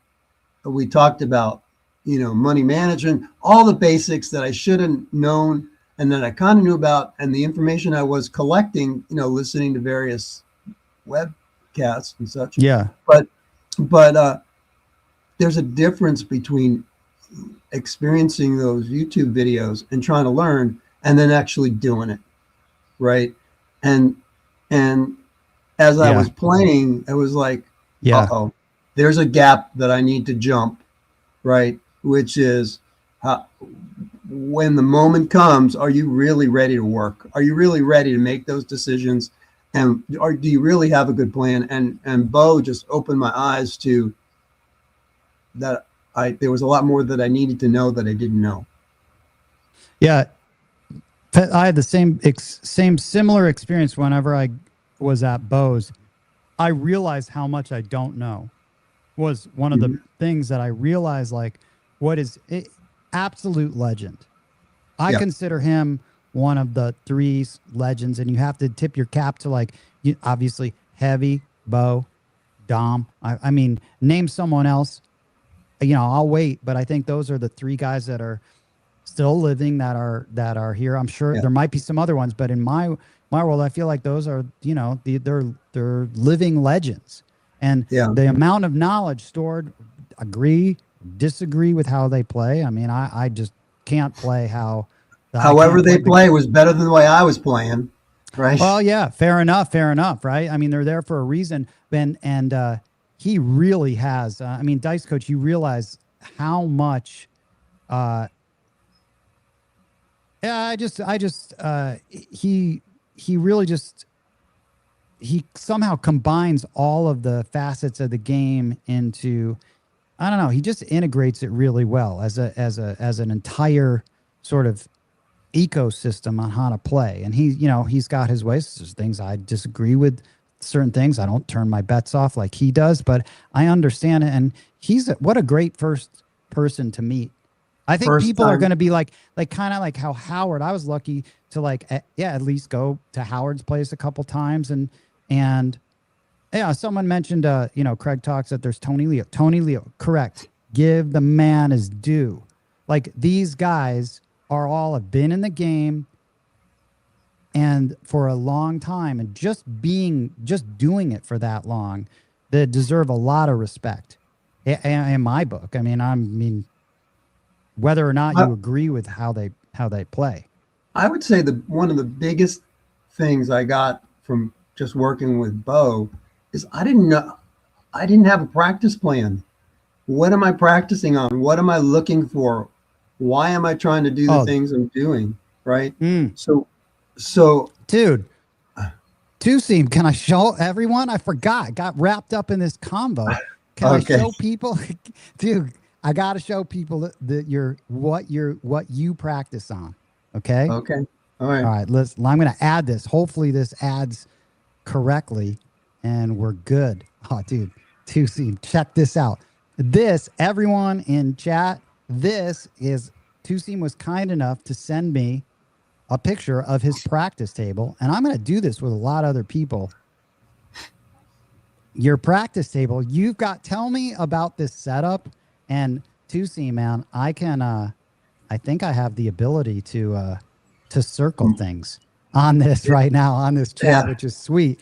But this is obviously, I used to play a lot of pool, and And then one day after I decided, you know what, I want to get into this craps thing a little bit. It seems a little more interesting. I Yeah. had to, Tuesday, check this out. These things, see these fringe things? That's Fringe. those. Yeah. That's classy, dude. That is some classy stuff. When I was looking at that, I'm like, he's got the fringe things hanging down on the pockets. I like that, man. Oh yeah. Yeah. The balls are in there. If I have to, and people want to play pool, I can take the whole thing apart.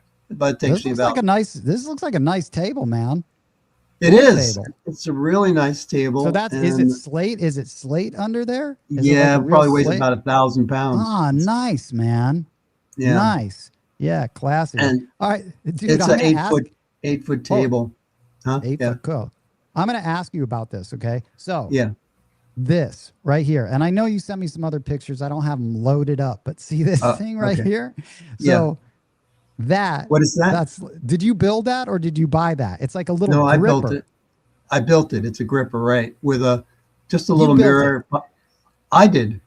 That's awesome, dude. I figured out, after working with Bo and we talked about all the grips, and he said you got to pick one you like, right? So I was messing with the tong grip, and I was messing with the 3-finger grip and the pincher grip and all this stuff, and of course I was, for me, my nickname is Two Seam, right? And the reason I got Two Seam is because back in the day I used to be a pitching coach.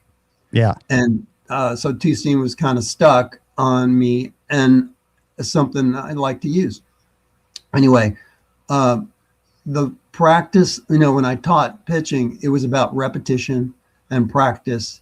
And part of that practice had to do with getting a reliable grip, right? Yep. So I had measured these little wooden spacers and lined them up to the dice so that I could constantly feel the seam and grip the front part of the dice consistently. And then I had the mirror there to watch it.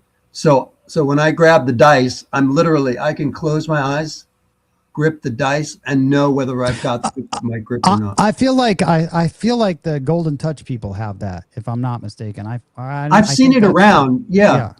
I just decided I was going to make my own custom one because I was, everybody's a little different. Hey man, that's cool that you actually made it. So this back here, okay, this thing that I'm circling, that is like, you obviously built that too, right? Yes, I did. Yeah. You didn't build the pool table, did you? No, I didn't build the pool table. That was blocked. Yeah, all right. So listen. So is that the bucket that you throw into? Yes, it's a bucket that you throw into, right? And it's calibrated for 45, 35, 20-degree angles with a little oh my god, dude. Side. Oh my god. Yeah, that's awesome, dude. Yeah. And so you take the top off, and there's some padding at the back, because when you throw them into the bucket, they make a god-awful sound. So that kind of cushions the sound.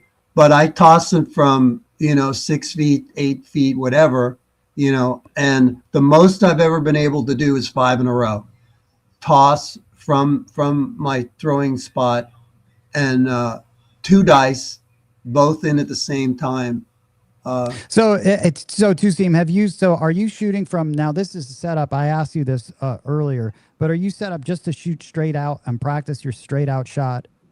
So I practice from straight out most of the time, but what I would do is I could move the stuff that's on the right, shift it all to the right, and then just toss from like stick left one. Now, have you ever measured like, and I'm sure you must have, because that would be a big thing for me, measure the actual height of your pool table so that it actually comes close to mimicking what it would be like on a regular table. Yes. So that my pool table is about 27.5 inches tall. Oh man, you have, dude. You have. Yeah.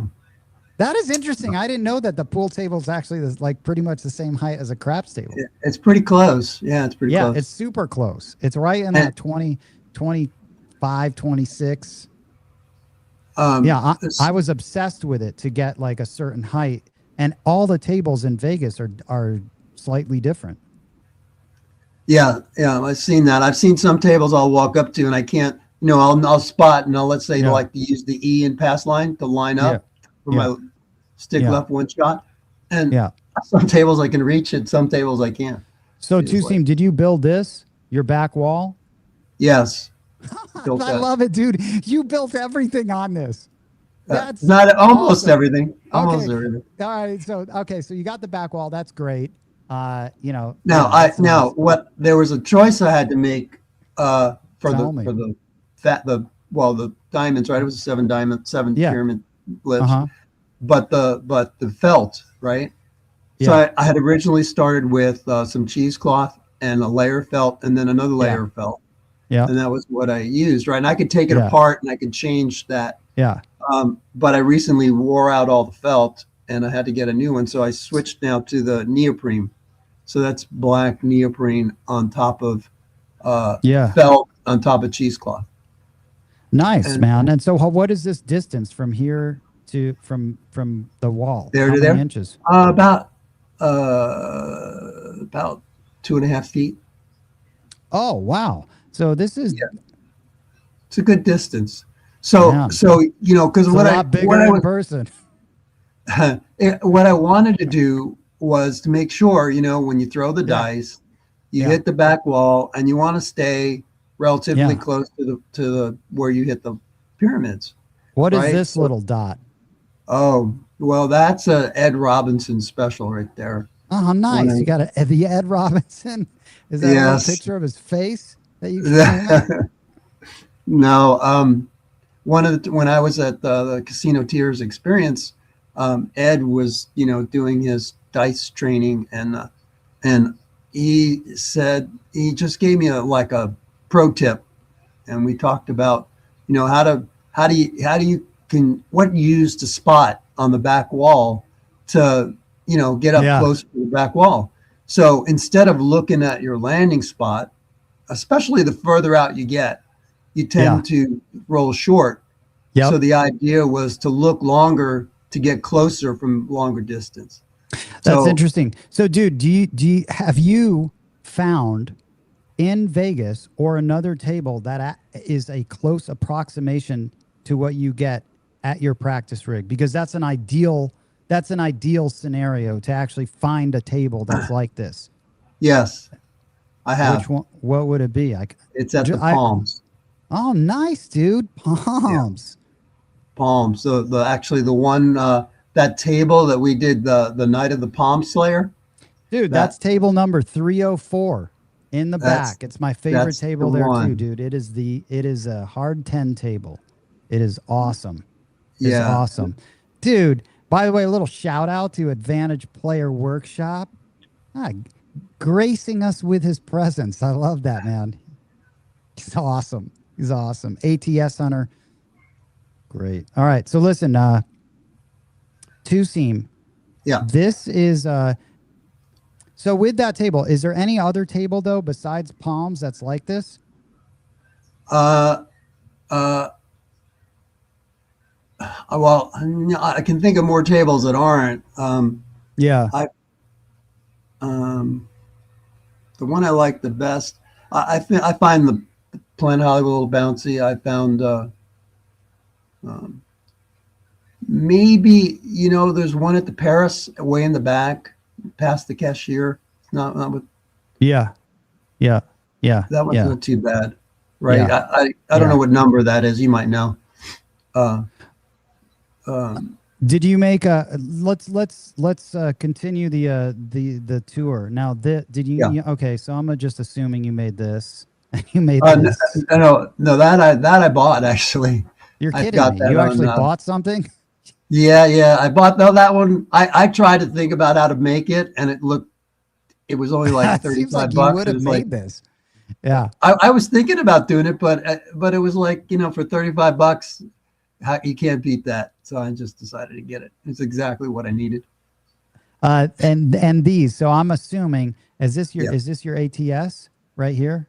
No. What that is I repurposed a bunch of backgammon chips, and those are where I stack up all my markers. Like, so if I'm practicing and I'm throwing the dice and I get a a series of numbers, I'll mark the numbers, right? 4, 12, 6, 8, and I'll put them, and I'll just space them on the felt so that I could know what I've thrown. Oh, And copy that. Copy that. Yeah. yeah. So there are markers in there, and there's buy bets and late chips, and then there's some. So this right here, what is this then? So those are mats that because my layout didn't have a repeater bet, didn't have the hop bet, and it didn't have ATS. Man. Yeah. So I just made them out of oak tag and okay, cool. Drew them up, and so that I can now they're very flexible. Like when I want to use them, I use them. If not, I pull them off and just do other things. No, this is a cool setup, and I love this little dice rack here because you've got a little dice collection here, which is nice. I mean, these are ours, right? Yeah, here. so These are great. Yeah, there's some casino tiers in there. There's some dice coach in there. Yeah, a few other places, but nice use of these clips, by the way, keeping them together. Exactly, and they're separated, right? Because there's two sizes of dice. So no way, you've got these separated for dice size. Nice, man. Yeah. That's a details, engineering details. I like that, man. I can't stand. I would get rid of this. I would throw this in the garbage if this was here. I hate those small dice. I just hate them. I love throwing with the bigger dice. I'm just more comfortable with it, and it's better. But yeah, I don't like even practicing with those small dice. But I guess you really have to. You do. The casino tiers dice, right? They're the little larger dice, right? Oh yeah, bigger is better. Yeah. In some cases, this. Okay. What is this thing that's on your? That is a repurposed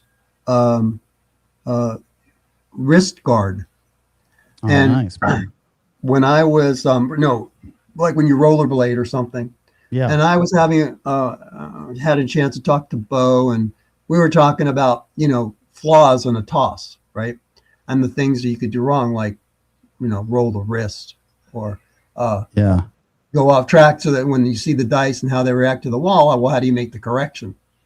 Well, one of the problems I was having early on was making sure that I wasn't twisting my wrist. So, and of course, with my pitching background and repetition and building muscle memory, the thing I wanted to do was find something that would limit the excess motion of my wrist when I was coming through on the toss. And what that wrist guard does is it straightens the wrist out, so I'm not turning or twisting when I come through the toss. Yeah. I mean, do you have that? Yeah. You don't have that problem now, though. Yeah. I mean, do you? No. I mean, I do it as part of practice. I take like 10 or 20 tosses with it just to make sure, because after a while, you don't even know you have it on, right? Yeah. It's when you're moving and trying to force your wrist to go in a direction. Yeah. That was when you gotta adjust your muscle memory. Yeah. So Tuseem, this is fantastic. How often are you practicing then, as far as where do you think your game's at right now, as far as because you've come a long way from just when we played together the last time, which was actually I had a really nice time when you and Jay Bird were there, and we sort of went over. I was just telling you, sort of giving you a play-by-play on how I was playing, on what I was going to do. And I think it was when we had that drunk birthday girl. Oh, yeah. I remember that night. Yeah. I made yeah. That was with Bump John. You and I were out one night. Yeah. Bump John and I say, we're not betting on this lady. She's going to 7 out in 2 rolls. Next thing she's tossing, roll 25, and Bump John and I are still, catching up to what you were doing. Yeah. But so where are you now? Just as far as where are you in sort of your ascension to pro level? Gosh, I don't know if I ever really can stop learning, but my game has grown tremendously. I would say in the last 2-3 years, What for everyone that's watching this, like, what would you credit? How did you get your game to really grow? Because I think everyone's, journey, or whatever you call it, into mastering this game or getting better at this game is so different. It's so wild how different it is for everyone, considering, like, I never took a class for like 15 years. So how did you, like, I mean, what do you, where's the credit as far as, like, what do you think got you to a next level and then got you to the next level? It happened in a few stages. It was an evolution, right? But because I had a good knowledge base, right? And I knew a little bit how to manage bankroll, right? And but sometimes you can have all the knowledge you want, but if you don't get the experience, you don't have any opportunity to apply the knowledge, and the results aren't. Dude, 1000%, man. You can keep repeating that, because that's exactly. You have to get that live experience. Without live experience, that's the only way. I started to get the live experience, right? But I wasn't having the success that I wanted to have. I realized one thing that really kind of made it for me, which finally, said, you know what? I need to be hanging around with eagles who know how to soar. I always like that. I always like that expression, right? And then something with the turkeys. It's true, though, right? It is true. I remember hanging out with all my idiot, dumbass friends, and then you're like, I should not be hanging out with these guys, right? I was like, I don't have enough friends who talk craps, who know craps, who are serious about the game to the level that I would like to be serious about, right? Yeah, and I don't get, right? It's true, though. It's true. You have to, like, hang out with better people that are pros, or people that are at a certain level for your game to go up. It was like that as a musician, and then you start seeing people, like, how they practice. Like, when I remember, I brought this up on the podcast, but my friend was a drummer for Shakira for a long time. I always wanted him, and he ended up going with Shakira. I wanted him to, obviously I would too, probably, that for, as his job. He's more of a, I just remember him saying every time how he approaches drumming, I'm going for the gold, perfect time for the Olympics, but he goes for the gold medal. And when he said that, and when I realized, like, that's what's going through his head, my level of practice on my own, what became like, okay, I never want to make a mistake. So I'm on a treadmill. Oh, dude, that's Dice Coach. Hold on a second, all right? What? Hold on a second. Hey, Dice Coach. Hey, Dice Coach. I'm on a YouTube live right now.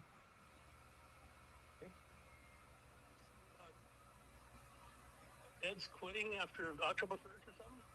I don't know what. Oh, I don't know. I don't know. I have no idea. You should call into the show, dude. I should send you the link. You should get on the show. All right. All right.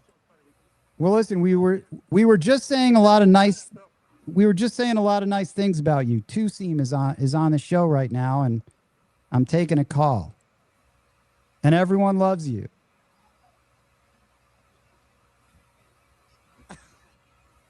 I don't know what Ed's. We'll talk to Ed. Maybe he's just. Oh yeah, right. Yeah, right. All right, I'll talk to you later. All right, see you. Bye. That's funny. Yeah, that's funny. That's nice that Dice Coach. I'm going to get him on, so it'll be good. So we're talking about eagles, right? And soaring with eagles. Dice Coach was the person that said, "Hey, we're starting this Casino Tiers thing. You need to go there," right? Yeah. And I was already in the mindset of I need to reach out and I need to find some other people to hang out with, right? Yeah. And I still remember I went to the Dice Experience event, the DI event for Casino Tiers in October of 25, right? So that was it was the March. I went to the March one, which was the second one you guys did, right? The second one you guys did. I went and I remember you guys were at the area and you had this Friday night meet and greet. Yeah. Yeah. And I didn't know anybody, right? Yeah. And I got up to your condo, and I knocked on the door. You opened the door and you looked at me and you said, "Who are you?" No idea, right? Never met before. I just said, "It's I don't know you, but you know me. I know who you are, but you don't know who I am. But I'm here for the experience, and that's it. That's how we started. Walked in and started to make friends at the Casino Tiers experience." Yeah, man. Then that was good. And just from seeing you when we had that class, I was standing next to Bo, and you were at the table, and you came so far from like those three things from seeing you just even develop. It was apparent, just on how you were how you were even manipulating and handling the dice, all the way down to the next time when we were there on that following Monday, where we had an amazing, at that time, Ed was there, Moonshine was there, you were there, Jaybird was there, Camper was there.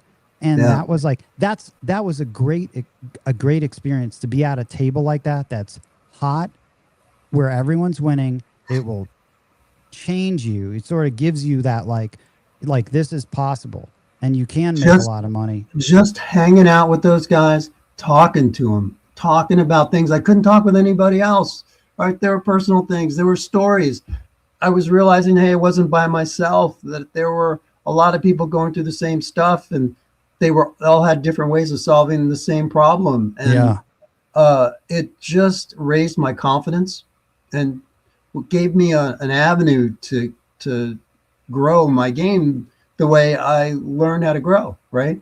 I had opportunities, in the DI sessions to talk to Bo and talk to you, talk to, Ed, and figure out where my game needed to go. And probably the biggest thing after that first DI experience was I had a practice plan. Yeah. And I knew I wasn't applying my practice time, even though I was putting the time in. I wasn't really doing the right things to get my game to move to the right level. So that was step one, right? And I actually would go to the DI session. I wouldn't play for weeks. All I wanted to do was practice. I wanted to see the dice move in a certain way. I wanted to see the dice bounce off the wall a certain way. I wanted to hit my targets. I wanted to, what did I hit? The bone tracker. I worked on that. And only then, when I felt like I could pass my own tests and, practice to the way I had learned to practice and did it with some consistency, that I went back to the casino. Yeah. Which brings me to a story, if you want to hear one. Yeah, let's do it. And then we'll I got bumped John in the waiting room. Okay. To talk to him about some stuff. But yeah, I'd love to hear it. I have a few different stories. I'm gonna just this will not be the first, and this will not be the only time we will talk to Seam. Well, let me tell a story. The one dice experience, the first one that I went to, right? And yeah, I remember at this particular session, there were two sessions. There was a Sunday night session, and then there was a Monday night session. Yeah. On the Sunday night session, all day, everybody was shooting the dice, and they were hitting ATSs and sides, and all day it was like, man, when we get to this table Sunday night, it's going to be fantastic, right? We're all going to make a lot of money, right? And of course, that Sunday night, people got the tip. No one could shoot a lick, right? I think most everybody lost money that night. And that Sunday night, it was like, holy cow, I did learn one valuable lesson that night. Was I was at the end with Bo, Yeah. and Bo has this patience to him, and he was like, you know, you tiptoe in the game, you be patient, you watch where you're. And I was like, man, I'm got a chance to sit here and play next to Bo. I'm gonna do what he's doing, right? Yeah. And I wound up missing a lot of 7-outs and quick outs because, you know, I wasn't going heavy. And then at the very end, Ed came out and he had a nice toss, and I wound up like not losing anything. So it was just like, that was my first lesson about don't be so eager to jump into the game. And we all struggle with that every single time we go. That I mean, that just happened last night. That happened to me at Palms when I went a time before with Bump John. It's that eagerness and that excitement to get in there. Yeah, and you don't have to bet everybody. You don't have to bet everybody, right? And most of the money you make is on your own shot anyway, unless you're there with a bunch of other people, right?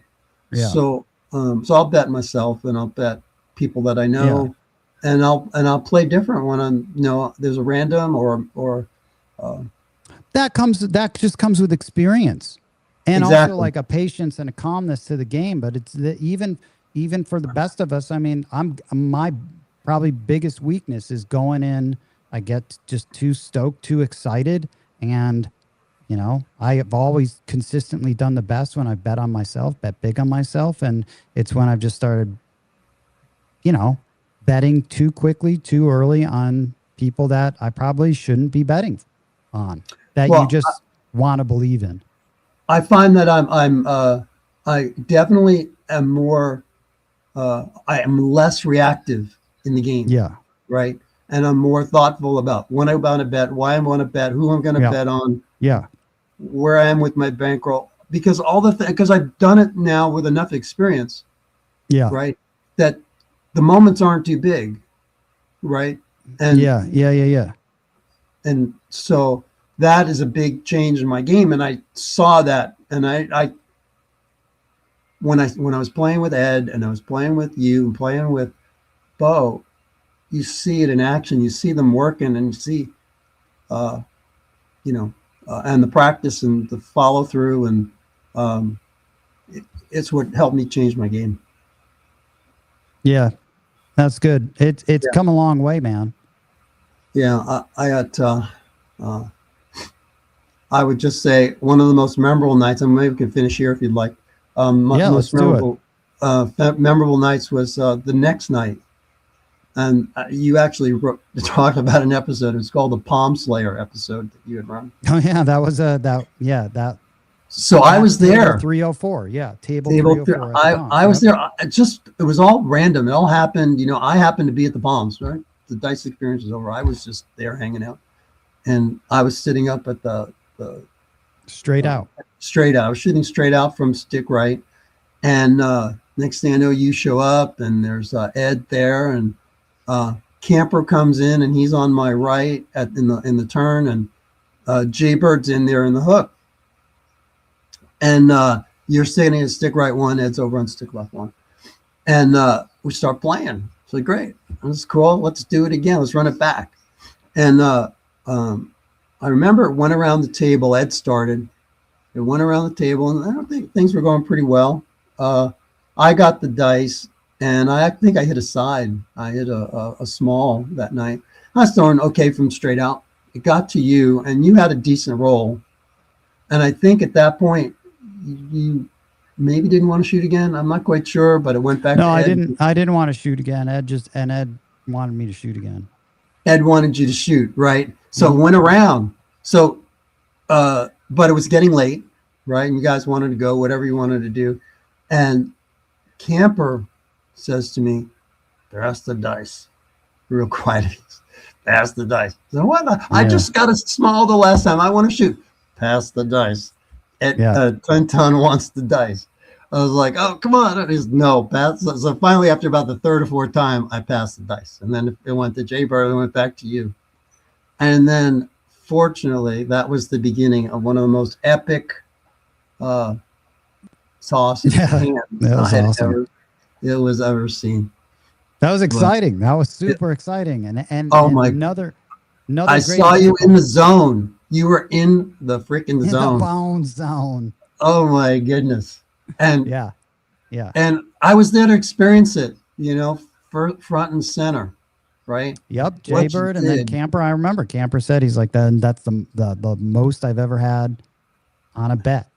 Now, how can I get how can I have gotten that experience if I wasn't involved with casino tiers? That's true. I- I mean, well, at least you were around like players that were all like thoughtful, like Jaybird and Camper. Like we had a great side, our side of the table, and we were given like I remember we were giving you like even pointers on like some stuff to do, to not do, and especially to just like keep this game going because that's the most important thing. It's like, well, in this case, maybe pass the dice because not everyone has to shoot and even when Ed was saying, "Oh, I want you to shoot," cool. If Ed wants me to shoot, I'll shoot. I could have easily not shot, but I was on. I knew I was on. I was telling everyone I'm hitting tens, hard tens. And for Ed, I hit those sixes all in a row. But those were good. That's a great experience. And then you had down on the other end, you had Wisco, you had Moonshine, and Ed. I mean, geez, man, this table was like, that's a great little table to have. It was just enough people. Just enough people. But it was, you know, the way you acted at the table, the etiquette at the table, the communication at the table, the you know, maybe what this game could be, right, in its purest form from a player perspective. Yeah, yeah, yeah. And Wisco's still in the chat. Yeah, see, that's what it was cool. I loved when we walked into that Palms. It was just Wisco and Moonshine at that table. And then I was like, sweet. Stuff like that when it happens just really organically. I'm like, okay, awesome. These guys are here. I can get stick right one. And then, I don't know. I think you came up, right? Were you there? I don't know if you were there before me. I was there. And, you know, this Wisco was in the other class. So I didn't really know him. Yeah. We were just hanging out. You know, we just happened. I'm gonna have Wisco on. I'm gonna have Wisco on to talk to him about Chicago and Wisconsin and that whole area, Illinois, and so Wisco, you know, that's coming down the road. But yeah, that was a really good experience. That ideally, it's like what you wish every crap session should be like, or could be like. You know, at least you're with players that you know are all, you know, thoughtful. But how did you get there, right? That's the sweet zone. How do you get locked in? How do you stay locked in? What do you do when they try to knock you out of being locked in, right? What, you know, all the things that happen at the craps table that, you know. But in that case, there really wasn't anything because the crew was good. Everything was good. Everything was like functioning really well. And our side of the table was being managed. Jaybird, Camper, it was really good. I know Jaybird was doing some custodial managerial. He was policing. He was. Yeah, he was. Yeah. So that was it was good. And everyone usually has. Hopefully, you keep having those and having those and having those, and I think those come around more and more as you keep playing. And yeah, Wisco was right. The suits did start to gather. There were like, that's what I remember, and I think that's one of the only things that took me out of that game was looking at those guys, all three of them, who I didn't know now, but. Yeah. I think how many hard tens did you hit that night? That I had a lot, but that table somehow just like keeps providing hard tens for me on that table with that set. It just is one of those things. It's sort of like that's a very specific table. I don't know why, just happens. But now Two-Seam, I'm glad you were there. That was cool, and I'm looking forward to. I mean, hopefully everyone enjoyed this table, dude, which was awesome to see, man. You know, I mean, let me see if I don't here it is. Dude, that table is great, dude. So I can't wait to see other people's rigs and stuff like that. But so Two-Seam, thanks for jumping on, man. I appreciate it. Oh, you're welcome. It was great. You know, I can say that I really like where my craps game is, and it's always room for improvement. But you know, I'm doing playing more consistently, and I'm much more happier with the way things are going. So yeah, no, that's good, man. I mean, it's like that's all it takes is just consistency and practice and keep taking steps, and you're just going to get better. And leadership and being able to find the people who know what they're talking about, right? And yeah, that crazy guy that just called me. So yeah, like Bo, exactly. Yep. So all right, man. All right. Well, thank you. All right, later, Tusim. Appreciate it, man. I'll see you soon. Okay. Bye. Tusim, ladies and gentlemen, legend. That's nice. He had the big tuna in there. His wife was chiming in. It's good. Tusim's a good guy. All right, ETG. I'm going to have Bump John on in a second because I want to talk to him about a few things.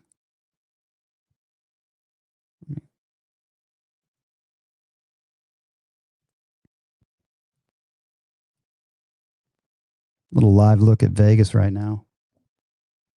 Oh, sweet. The Aria camera just panned in there.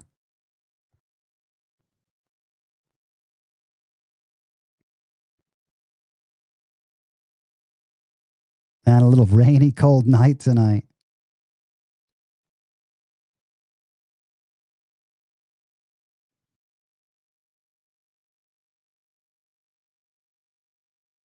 Pretty sweet, though. All right, I'm going to get Bump John in here.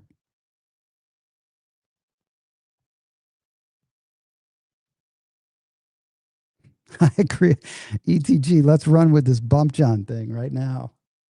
I hope he's ready, man. I hope Bump John. Oh, yeah, here he is. Bump John, I'm going to add this for you. I created this special thing, or ETG did.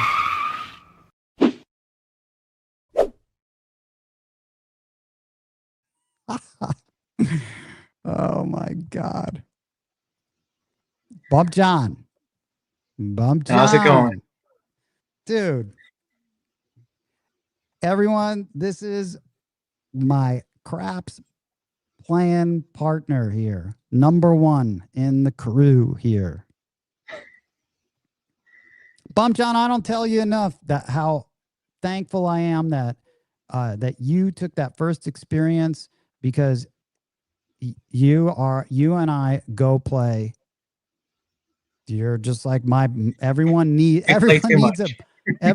a Bump John in their life. They really do, because the great thing about it is that you and I have like just been tracking roles together, and we talk about stuff. I think, going on from like continuing that conversation from Tusim, dude, having someone that you can go to the casino with and play this game with and talk about with repeatedly is so helpful. Not just like over, but like you're there. It's a difference when you're talking about a session and someone isn't there, but you're there, you're with me. You were there with me last night. You're going to be out tonight. We're going out tonight later on, probably 11:30, and we're going to meet Mr. Pressett, and we're going to hit the, Paris. Then tomorrow we're going to go out and we're going to hit Venetian for the first time. It's going to be sweet, dude. And the nice thing about having you there is that we can bounce things off of each other. It was like when Moonshine was here, it's just like minds, like thinking about the game, approaching the game with the goal. There's a little more of a scientific approach, right? Of how do we like crack the code to this? And I wouldn't say like minds either, because you and I got totally different like views on how to play, but we also agree on some things. So I think that's but listen, good. We're able to bounce those ideas off of each other. Yeah, but the main thing we agree on is A, we want to win money, and B, it's about we're strictly really talking about, forget about our betting systems. That's where we disagree, that we veer away from each other. We're in two different worlds, but it's really the approach of you know, how we're shooting just because we're tracking and the tendencies that come with it. I Mhm. mean, you don't have to. We're definitely not carbon copies of each other, and we have completely different playing styles. Yeah. You know, I mean, how would you describe your playing style? I've got two different playing styles, really, depending on what my bankroll's like. Yeah. And we'll get to this later. Yesterday, I was playing the wrong style for my bankroll. You know, when I'm short on funds and I've got a short stack, I'm usually playing really conservatively. Sometimes I'll go out there with just a pass line. And Dude, I to, gotta see what to Moonshine said. Ladies and gentlemen, we present you the man, the myth, the stat keeper, Mr. He's the original Ken. I should have wore that shirt tonight for I know, Moonshine. you should have wore that. And next Thursday, I'll Listen, rock dude, my I don't Ken understand what happened with last night. I don't understand. Yeah. We went over all We'll, the we'll rules. get into that. Yeah. Okay. Well, you're playing okay. Sum up your batting style, because I mean, it's similar to a lot of people. I've got a really conservative style where I'm just playing a pass line, or maybe I'll play a pass line in a 6-8. And that I'm just trying to stay at the table as long as I can. And I'm just trying to nurse the short stack I've got. And then I've got a style that's kind of like Mr. Pressett, that's hyper aggressive. You know, you've got your 10-ton 2-hit takedown, but you're going from a $150 6 or 8 to 300, and then you're Right. taking it down. Versus, you know, if I'm saying I'm starting at $18 on the 6 and 8, my next hit I'm pressing it up. I'm power pressing to 42, and then I'm going from 42 to 90, and then I'm collecting $105, and I'm not taking it down, you know, because I figure I've already got my money's worth out of it. And so when I've got more of a bankroll, I'm pretty aggressive like that. And that's kind of what I was doing last night. I shouldn't have, with a $1,500 bankroll on a $50 table. You can't be aggressive, but you know. Yeah, you were. Yeah. And that was one of those learning things, because rarely do you even, you know, I was surprised. I usually don't like to play a $25 table. No, but that's the thing. So we played a 50. You want to talk? Should we talk about that then? Did we want to talk about that, or do we want to talk about tracking first? All right, let's talk about tracking, dude. Let's Okay. talk about tracking, because you want to see a picture, Bump John, of these trackers. You've never seen the final form, but I'll show you. I'll give you a little quick sneak peek of these things. Fucking sweet, huh? Oh, can I swear on this? No. I think on a live stream you can. Yeah. These things are great, dude. Oh, you got your pencils in, huh? Oh man, got the pencils in. These things are great. They're just awesome. Can you zoom in on that the logo you got? Is that just your? No, that's yeah, I gotta zoom in. I don't know how to zoom in on this thing, but listen, man. That's a little sneak peek on those, but you helped me so many iterations of that sheet that's in there. And we've gone through probably 5. More than that, dude. Which date? I'm gonna put some of these up on screen, man. But which date do you want to go through, man? The big one is probably where we should start. I think that was the 27th. Let me see. Share window. The 27? I think so. Okay. Yeah, this is okay. So this is an early version of this. This is an early version. It's probably our second or third version. Okay, so I'm gonna add this here. Okay, so check. So, and Bumpchan, I can even write on this now. So this is a very early version of how we came up with this. And so I'm just going to go at the top. We had, you know, date, casino, table number, all important stuff. This table number is really important to go back and see. You basically right here, this is where we have, you know, what we started with, 6K, what we net right here. And then we have little right underneath we have a little key, P for point, W winner, H hard way. The circle right here, total number of rolls, that's you'd see here. You would always total these up after a shooter, and we'll get into that. And all tall, small, repeater fire. Anyway, again, this was an early version. Yeah. It's larger. We experienced with larger cells, you know. This was definitely easier to use because the cells were larger. Yeah. Because but we would go through a lot of these on a long roll. Yeah, because there's only 12. You can really only go through like 24 or 22. I think there's either 11 or 12, and they're not numbered, so you can't see it. But this is how, and then we had, so this is going to be this. What is this? This is that's who's shooting. So that's Moonshine. Oh, this is Moonshine. Oh, you had this tracker when Moonshine was here? No, what I did is I took an old tracker and I took one of our things so we could see this. I didn't go back and find old trackers. So I found a blank tracker and I just transcribed it. So right here, so Moonshine let off. You know what? Well, Moonshine's awesome, but whatever. This was that's an aberration. This is it. Yeah, this is an aberration, Moonshine. Sorry, I didn't even know I wasn't. All right, but leads off. I didn't mean to call you out like leads off with a hard 6, and this is this H right here with the point, and that's your code for that. Yeah. 10. And go back up to the top there.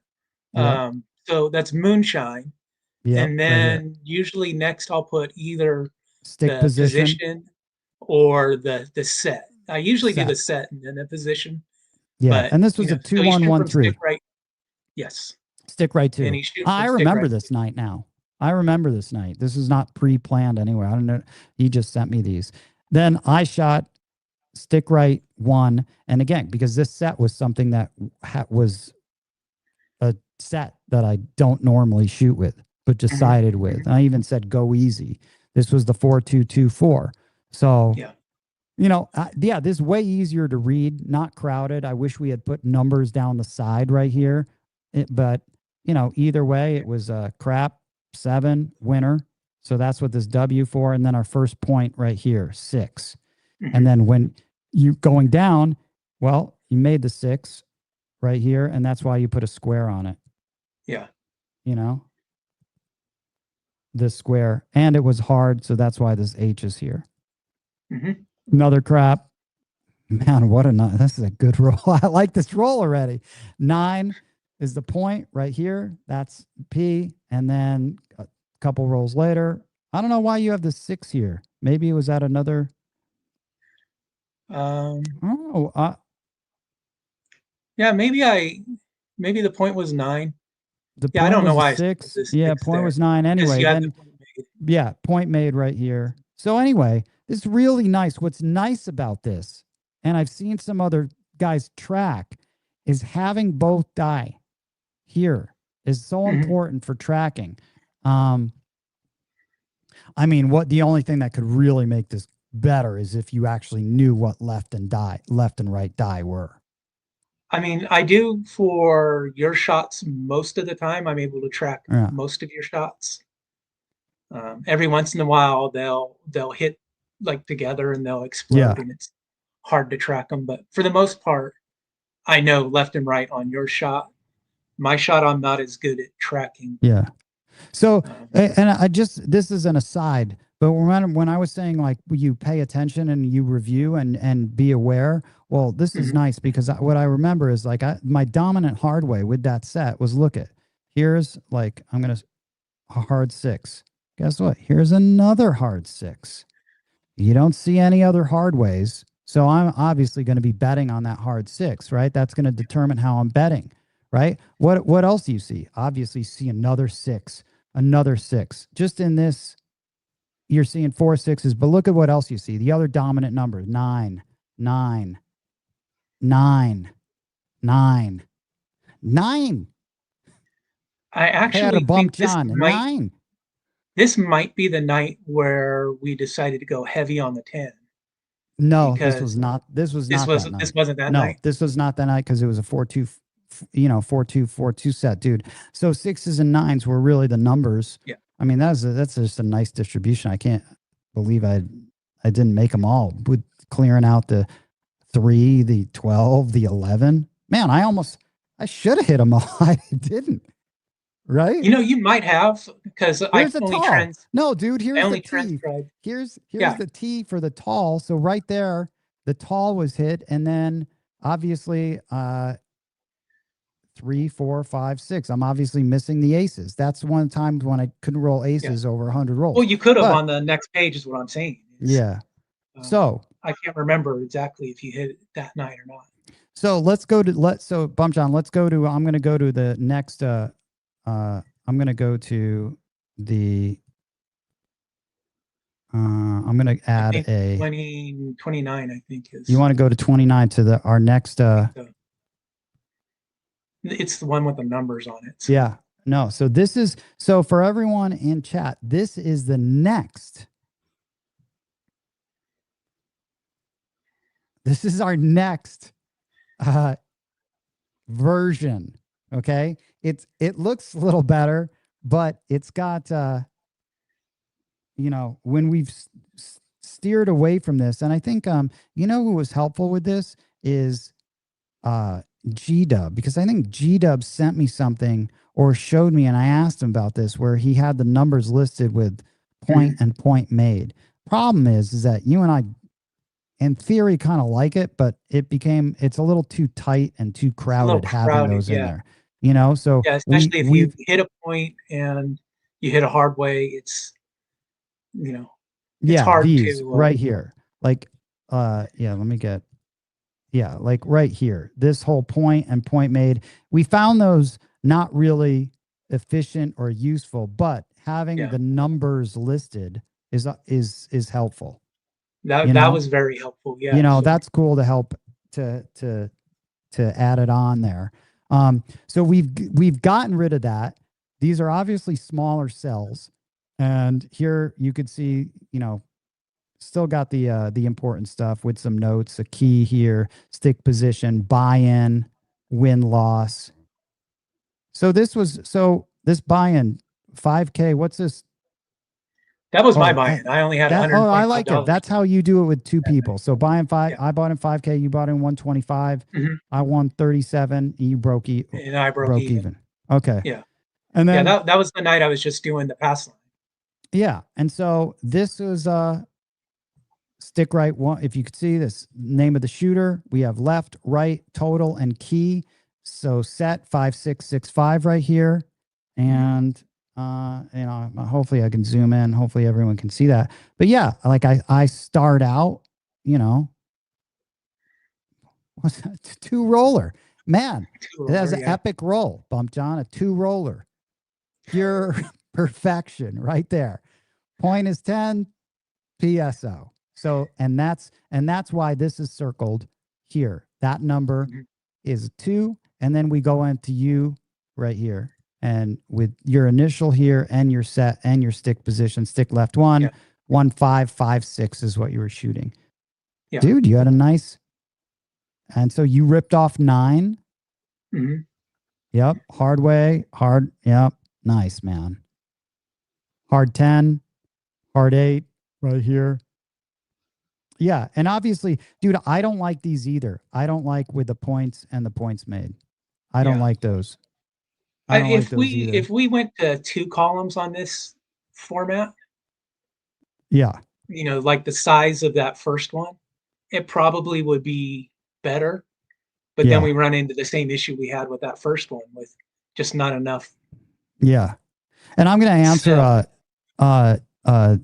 ATS under how many times a week do we play? Dude, it varies. It varies with what's going on. And the nice thing about like going to the podcast only twice a month and doing lives is that it's going to free up more time for me to actually play instead of me being a slave to editing, which it has been great, because like I said, when Moonshine came out, it was awesome because now I'm not stressing. We can go out and, we can have some of these sessions, which are obviously going to be late nighters. Dude, let's go to the next one, man. Let me go. What one do you want me to go to? The last one will be the 28th. All right. This is where we've ended up on, which I love. This is where I love this one, dude. Okay, I'm very happy with this, aren't you? Yeah. Like everything about it is just nice and clean. I mean, it is on the smaller side, but dude, we get 63 rolls on this sheet. Mhm. You know? And I think we had discussed going two-sided with this. I'm not the printing aspect with ETG. And by the way, this is non-glossy. What is it? It's hey ETG. It's not, like what's the term for this? It's cardstock, but it's matte. It's matte cardstock so that it takes a pencil well, and it, you know, it's easy to write on. And that, I mean, having matte over glossy is key. And these are, you know, these are like thick pieces of paper. I mean, they're good for this. I mean, obviously you could take this and you could do regular pieces of paper, but this is nice. I mean, these are like legit pieces of paper, you know? And so, and they're just cut up and you get 63 rolls on this, which is nice. I mean, Bump John, what do we go through? Maybe 2 a session, if that? Usually 2. Yeah. I think that's 120. Once or twice. Yeah. Once or twice we've had maybe 3. Ideally you want to, but yeah. So if you look at this, okay, so this is Paris again. Table, stick position, 1 loss. Okay, that's another 3,000 win. You won with 535 right here. This was with, obviously still with Moonshine. Okay, so then we went to 4 roller, 7 roller. You could see these circles right here. This is how you always total them up. Yeah. You know? And then who had this 22 like roller, dude? You can see on that line 2. Dude, this is so Moonshine ripped off a 22 roller here. This is sweet. Which is more standard for him. Yeah, way more standard. This is clutch, man. And he was still shooting that same set, so you didn't have to note it. But the 2-1-1-3, and then look at 2. Look at, oh my god, dude! Look at how many 11s Moonshine hit. 1, 2, 3, 4 11s in the first. And you weren't doing your I know. Your 4 11s in the first 7 rolls. And dude, if you look it out to the 8, 3 5s, that's insane. Like going back and looking at this stuff, like it's different from when it's happening. Yeah, that's yeah. So obviously, you know, that's great. Hard for, you know, I think then he makes his point on his 9th roll. That's sweet. So and then he buckshots his point right here with an 8. So obviously just crushing 5s. Look at all these 5s, dude. You know? And then I think, oh sweet, man. Did I get up there and did I have another 2 PSO? Hey, listen, when the guy next to you is rolling 22, that's I'll own it right there. And then I should have made you look better and went and found the sheets where you had 30 rolls. Yeah. That's okay.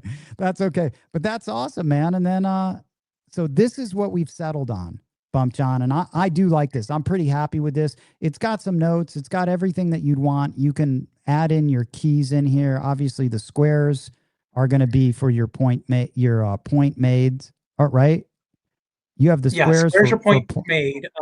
I'll underline the point. Like if you look up on line 2, I underlined that 9 there.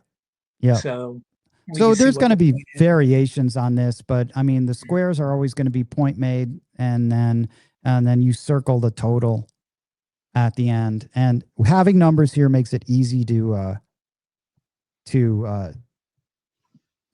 total up and review. And like I said, these things aren't they're crisp. They're nice.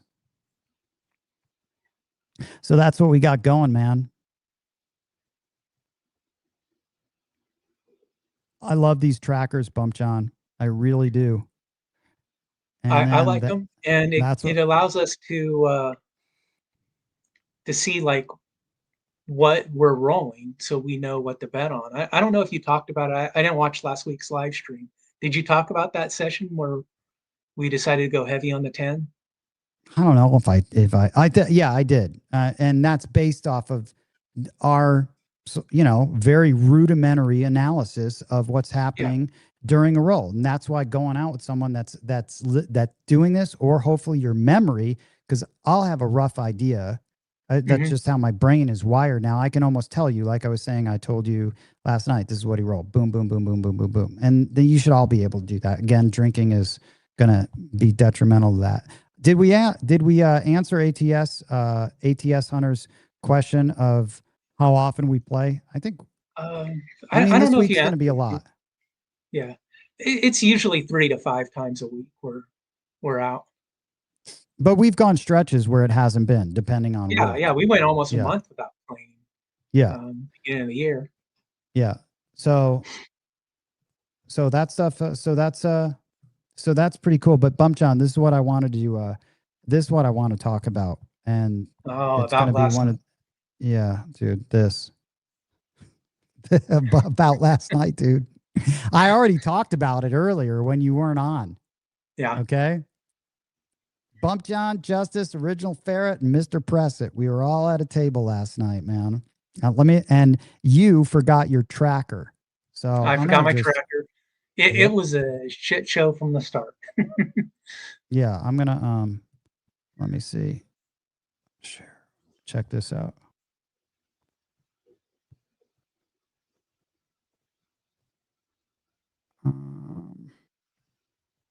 Let me get rid of.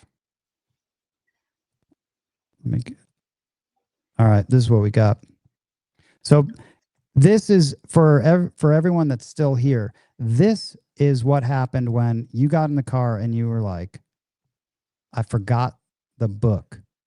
Right? Left it on my coffee. Yeah.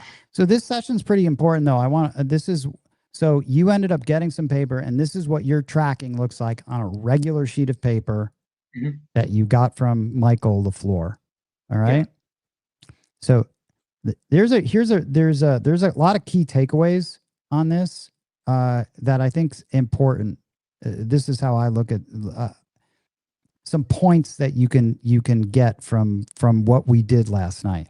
So what's the first thing you notice about this, Bump John? Well, let's back up a little bit. As we were walking in, we decided to have like a little pregame brief, and we were discussing. I have 4 rules. Yeah, and I added a 5th one to it now. Yeah, well, I'm giving you the spotlight, Bump John. What are the rules? Let's hear them. So the rules are: number 1, be patient. Nice. I have no graphics for this. Number 2, you. No FOMO, no fear of missing out. So you sit there and you watch a long roll and you're itching to bet, but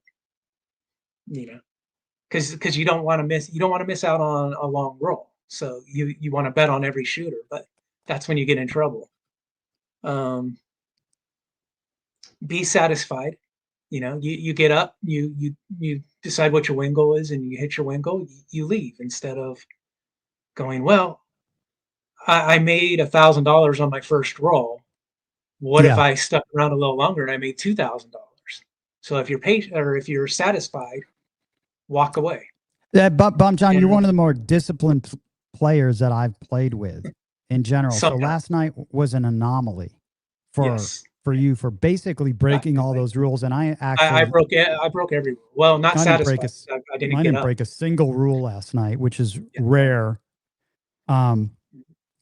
But I think there's the takeaways that I look at is how quickly you can make money and recover. And I was lucky. Look at these rolls. These rolls are not great. Okay. Yeah. The biggest roll here in this is 11 right here. Okay. Yeah. Mr. President had a decent roll. Okay. So let's just look at this. I bought in for 10K. You bought in for 1,500 right here. Let me just add this. add this to the screen. Okay. Let's go here. Okay. Right here. So 10K right up top here. And then 15, and you bought in for 1,500.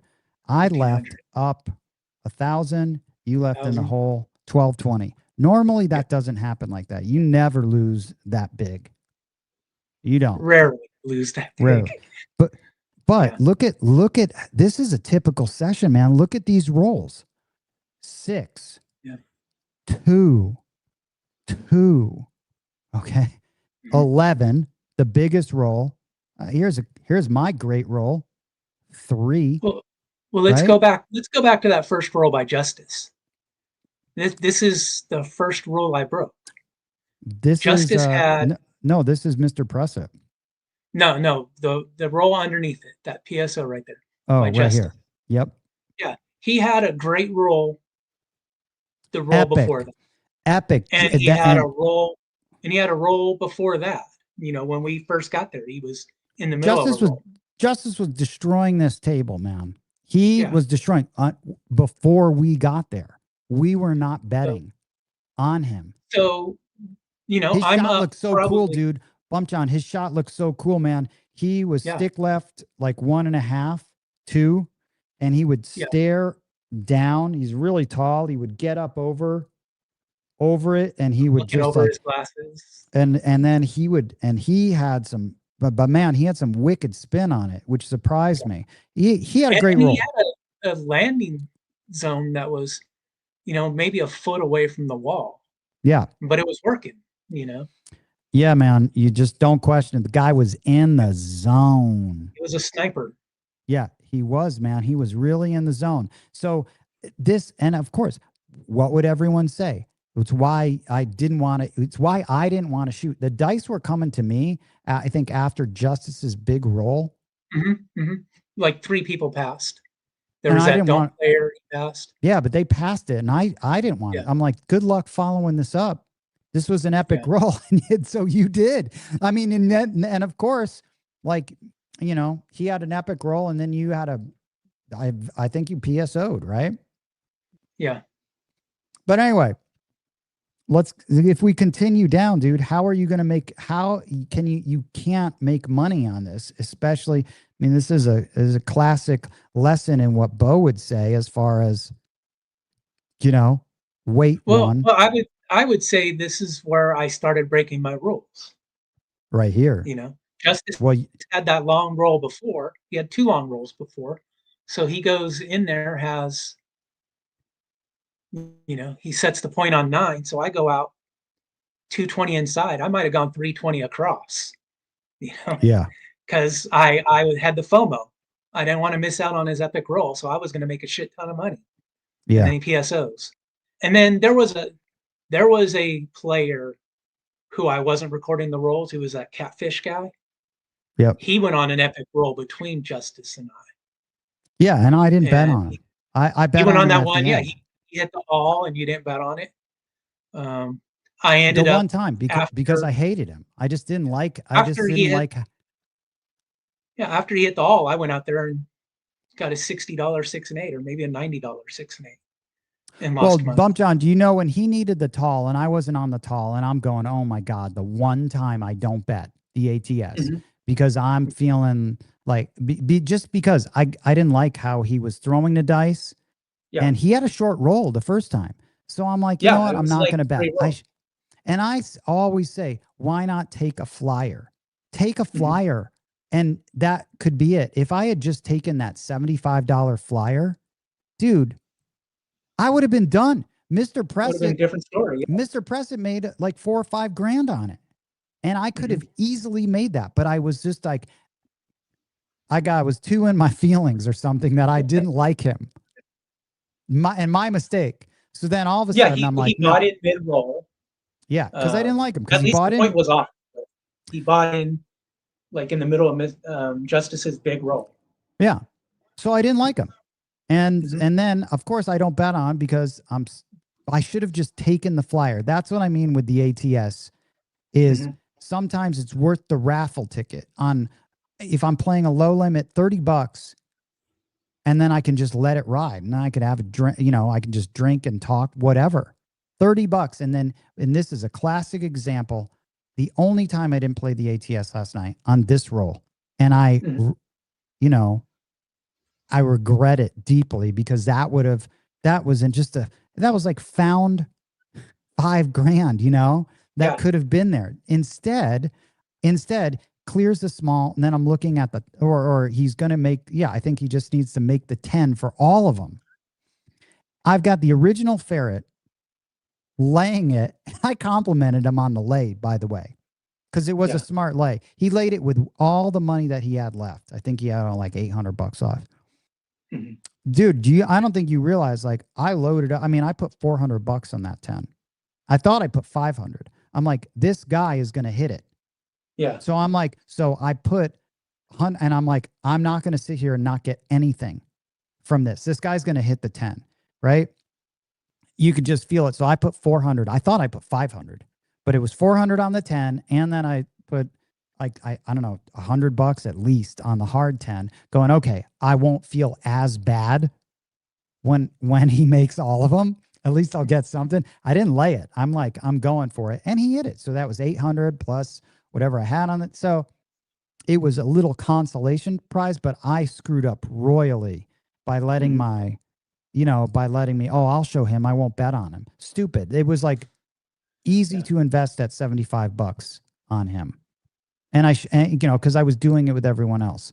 But anyway, so by the time we get to Mr. Pressett's roll, though, dude, where are you right now? I mean, you've just had down probably about 500 on Mr. Pressett's roll.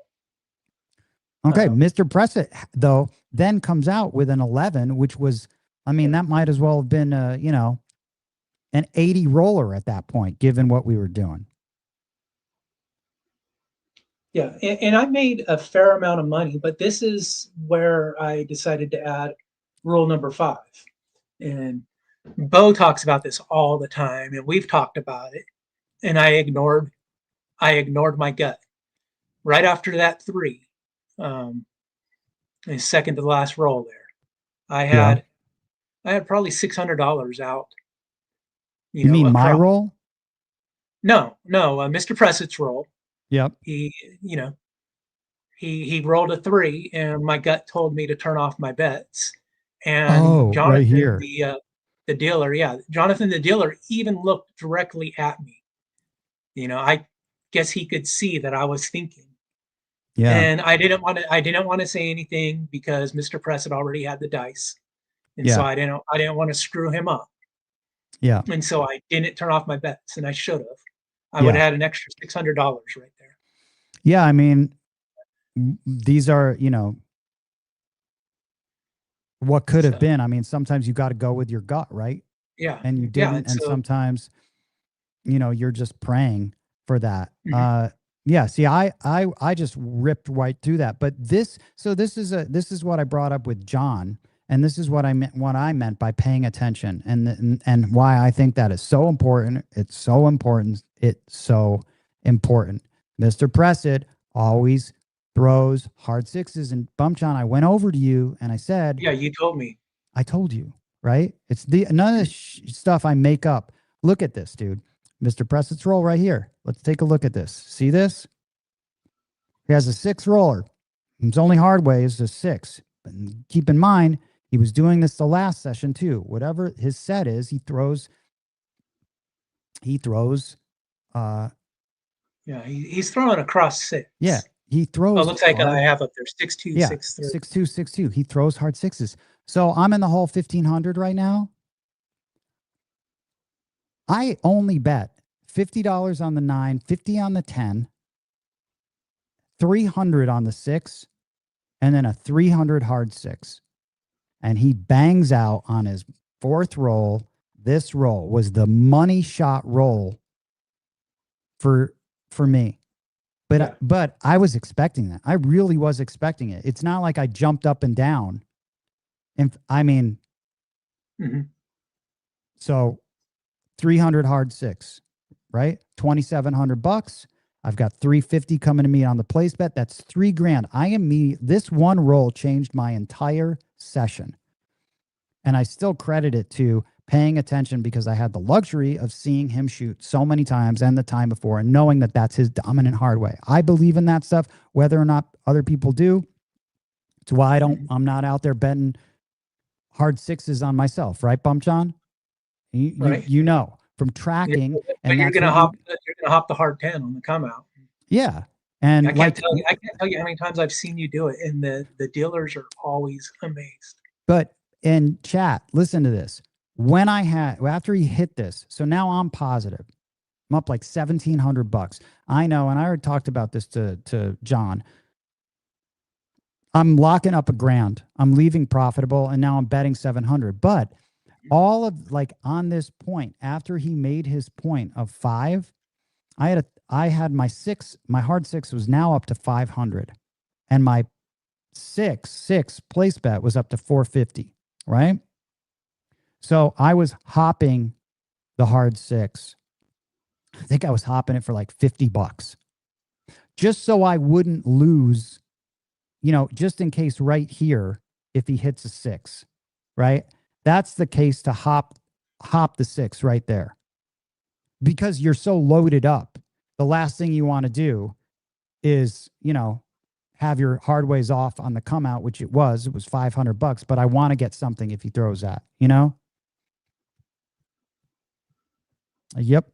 So, and then that was that. And then Bump John, and then I got up finally my first toss, a big 3 roller, and I used $400 of that I had left to bet on myself, and then I called it. I was done right here. Like right here is, I was hoping for a better roll, and I only shot once. I wish I could, but I mean, that was discipline right there. This whole thing was, I was extremely happy with how I played last night because I was not betting across. I was only betting a few numbers. I never went crazy. And I was thrilled to leave up $1,000. Dude, I was so happy. And then I called it, and I wanted to bet on you, dude. I really wanted to bet because you're up next. You are up next, and I know what you're capable of, but it was too important for me just to get another win and stack wins. And that's what I mean. There was no FOMO. There was kind of a little FOMO, but there was no FOMO. Yeah. Yeah, no. And you were satisfied. You had your $1,000, you were up 1,000. Yep. And you colored up. I think you were at the cage when I had 6. Yeah, I went. I left. I listen. I would have loved for you to have a massive roll. I was surprised that you were down, but yeah. Here's the other key takeaway for any of you that can go out with someone is that we are analyzing this to death. We will go home and when on the right, what did we do wrong? I don't think that's when I was playing craps a long time ago, I never had these thoughts. I would either be going home angry or happy. It was never or wasted, but I was never really deep into the analysis of the game that I am now and really approaching it with a confidence I think we were talking about earlier, but having the confidence, I think it was with Two-Seam, we have the confidence of crushing this game. And I think that's what you get as a player. And that's the people you want to hang out with. You want to feel confident. When Moonshine's there next to me, I have confidence in this guy. I have confidence in you that you're just going to absolutely destroy it because I've seen it. I know, that I can hit those numbers when it's on, right? We've seen it. And that's what I mean. We're not crazy. Yeah. Well, that's the second part of the tracker. It's not just a tracker, it's a track and analyze. Yeah. That's what we do after we track. We'll talk about it during the session, but we always, I'll drop you off and we'll sit there and we'll park and you'll ask me, hey, how many 6s did I get? How many hard 10s did I get? We'll sit there. I don't know who Casting TV 777 is. Maybe that could be Justice. I don't know. I'm not sure. That's either Justice or Mr. Pressett, but I don't know, man. But that's awesome that you're even here watching because you're in Vegas. We're going to meet up with you tonight for sure. Yeah. So Bump John, I mean, we're just going to adjust tonight. That's the other thing. Tonight, we're going to go out. We're going to not make any of these mistakes. We're going to stack wins. We're going to stack this win, but play cautious. And the all four of us have completely different playing styles. I mean, you also, the other thing I'd like to say is sometimes you got to just try to not be influenced by what other people are doing. You know what, dude, John, last time when Moonshine was there, we had I think there was this guy, was Moonshine there? This guy that bought in for like 10 G's, dude. And he was betting hundreds on all the hard ways and across black chips.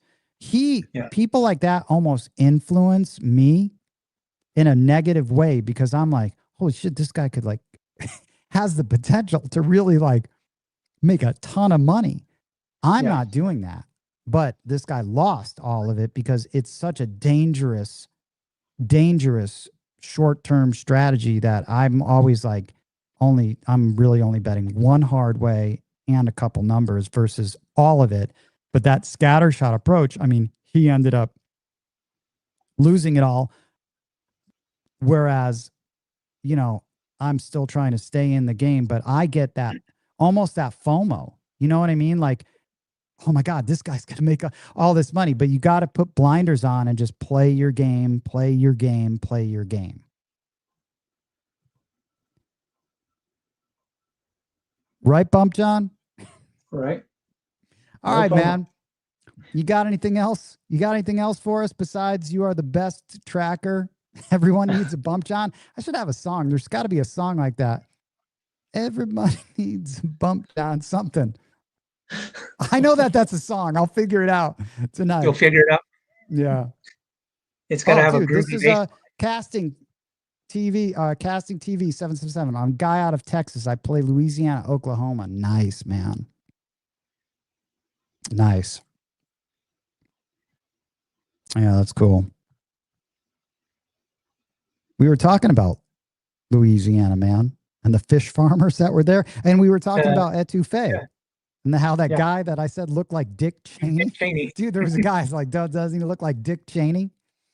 And then I telling him about etouffee, and he's like, it's because of the butter. I wish I could do a Louisiana accent. He's just butter.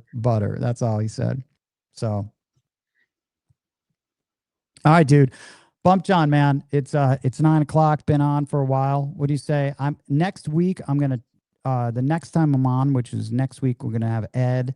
We're gonna do a regular show, and then the next time I'll get Eddie Money on, which I wanted to have Eddie Money on tonight. It didn't work. Everything was just chaos, dude. I'll get better at this stuff. Bump John, this is gonna be your thing.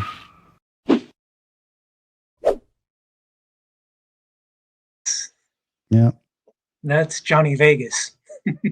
Yeah, man. So I'll figure it all out, man. Okay. And I'll see you tonight, probably 11:30 is when we'll head out. Yeah, no earlier than that. We need to wait for the crowds to die out. I've got all these banners. Listen, I'll end up figuring out all this stuff and making the show a little better. But I appreciate everyone that stuck around and that watched. Hopefully it was Bump John, I'm hoping that people can experience like what it's like to be like when we go out, or like when we went out with Moonshine, or when we have the really small groups, not like the big groups, which are totally a different beast. Yeah. But I hope that like people can experience what that's like, because you really feel like you're going there and I feel like I believe we can take money from these casinos and we can win money. And I mean, the deck is stacked against us, but hopefully we can just go in there. And if we do follow our rules and play disciplined and play whatever our game is under control, we can. And we're lucky because we live here. So we can leave and go, you know what, a thousand was enough, or sometimes $100 because we know we can come back out here. And that's Even breaking even, you know, Yeah. if we're grinding, yeah. you know, and we're down and we get back to even, you know, So we could walk away. Bump John, stay with me till the end because I'm going to do a little of this. Oh, dude, I didn't even do this. So many good things that I didn't.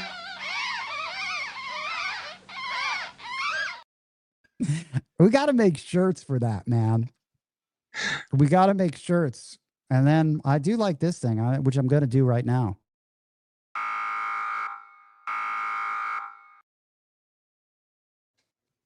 Dude, I'm going to check the chat, okay?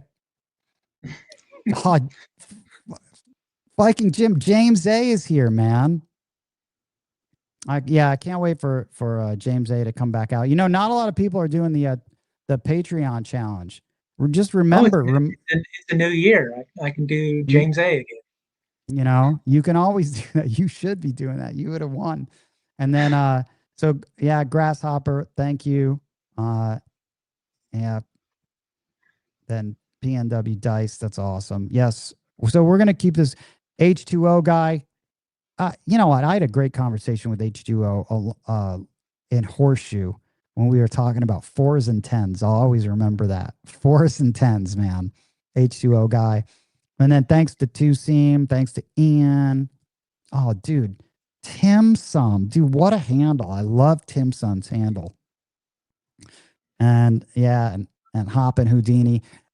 Yeah, thank you. Yeah, so Bump John, let's go kill it tonight. And we'll just wrap it up, dude. All right. We'll keep this thing going and we'll hopefully talk about a session next time. We're going to Venetian. We're going to Venetian on Friday and Saturday. Friday and Saturday, right? Yeah, and I'm gonna. So little announcement, sneak peek, and I'll end up talking to Ed about this. But we're going to. I'm gonna go meet Okram Polo there. So I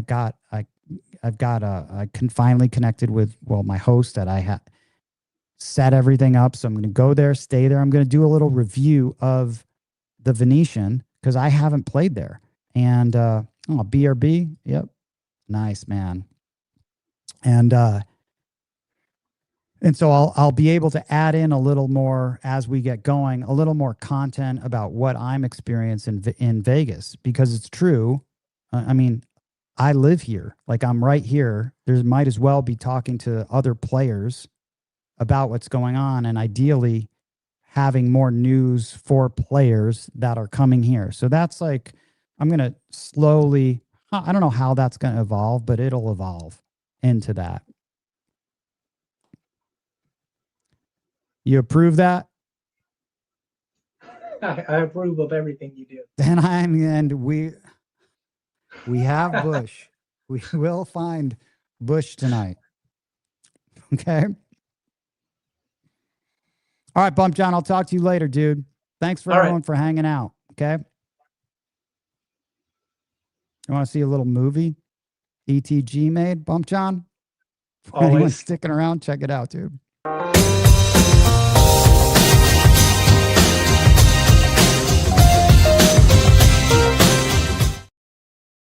Sick, right? Lots of little things, man. Yeah. Double Deuce.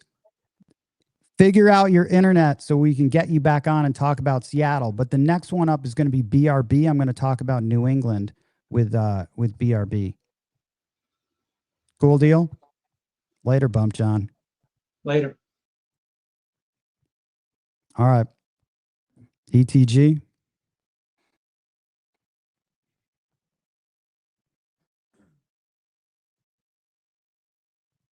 ETG, guess what?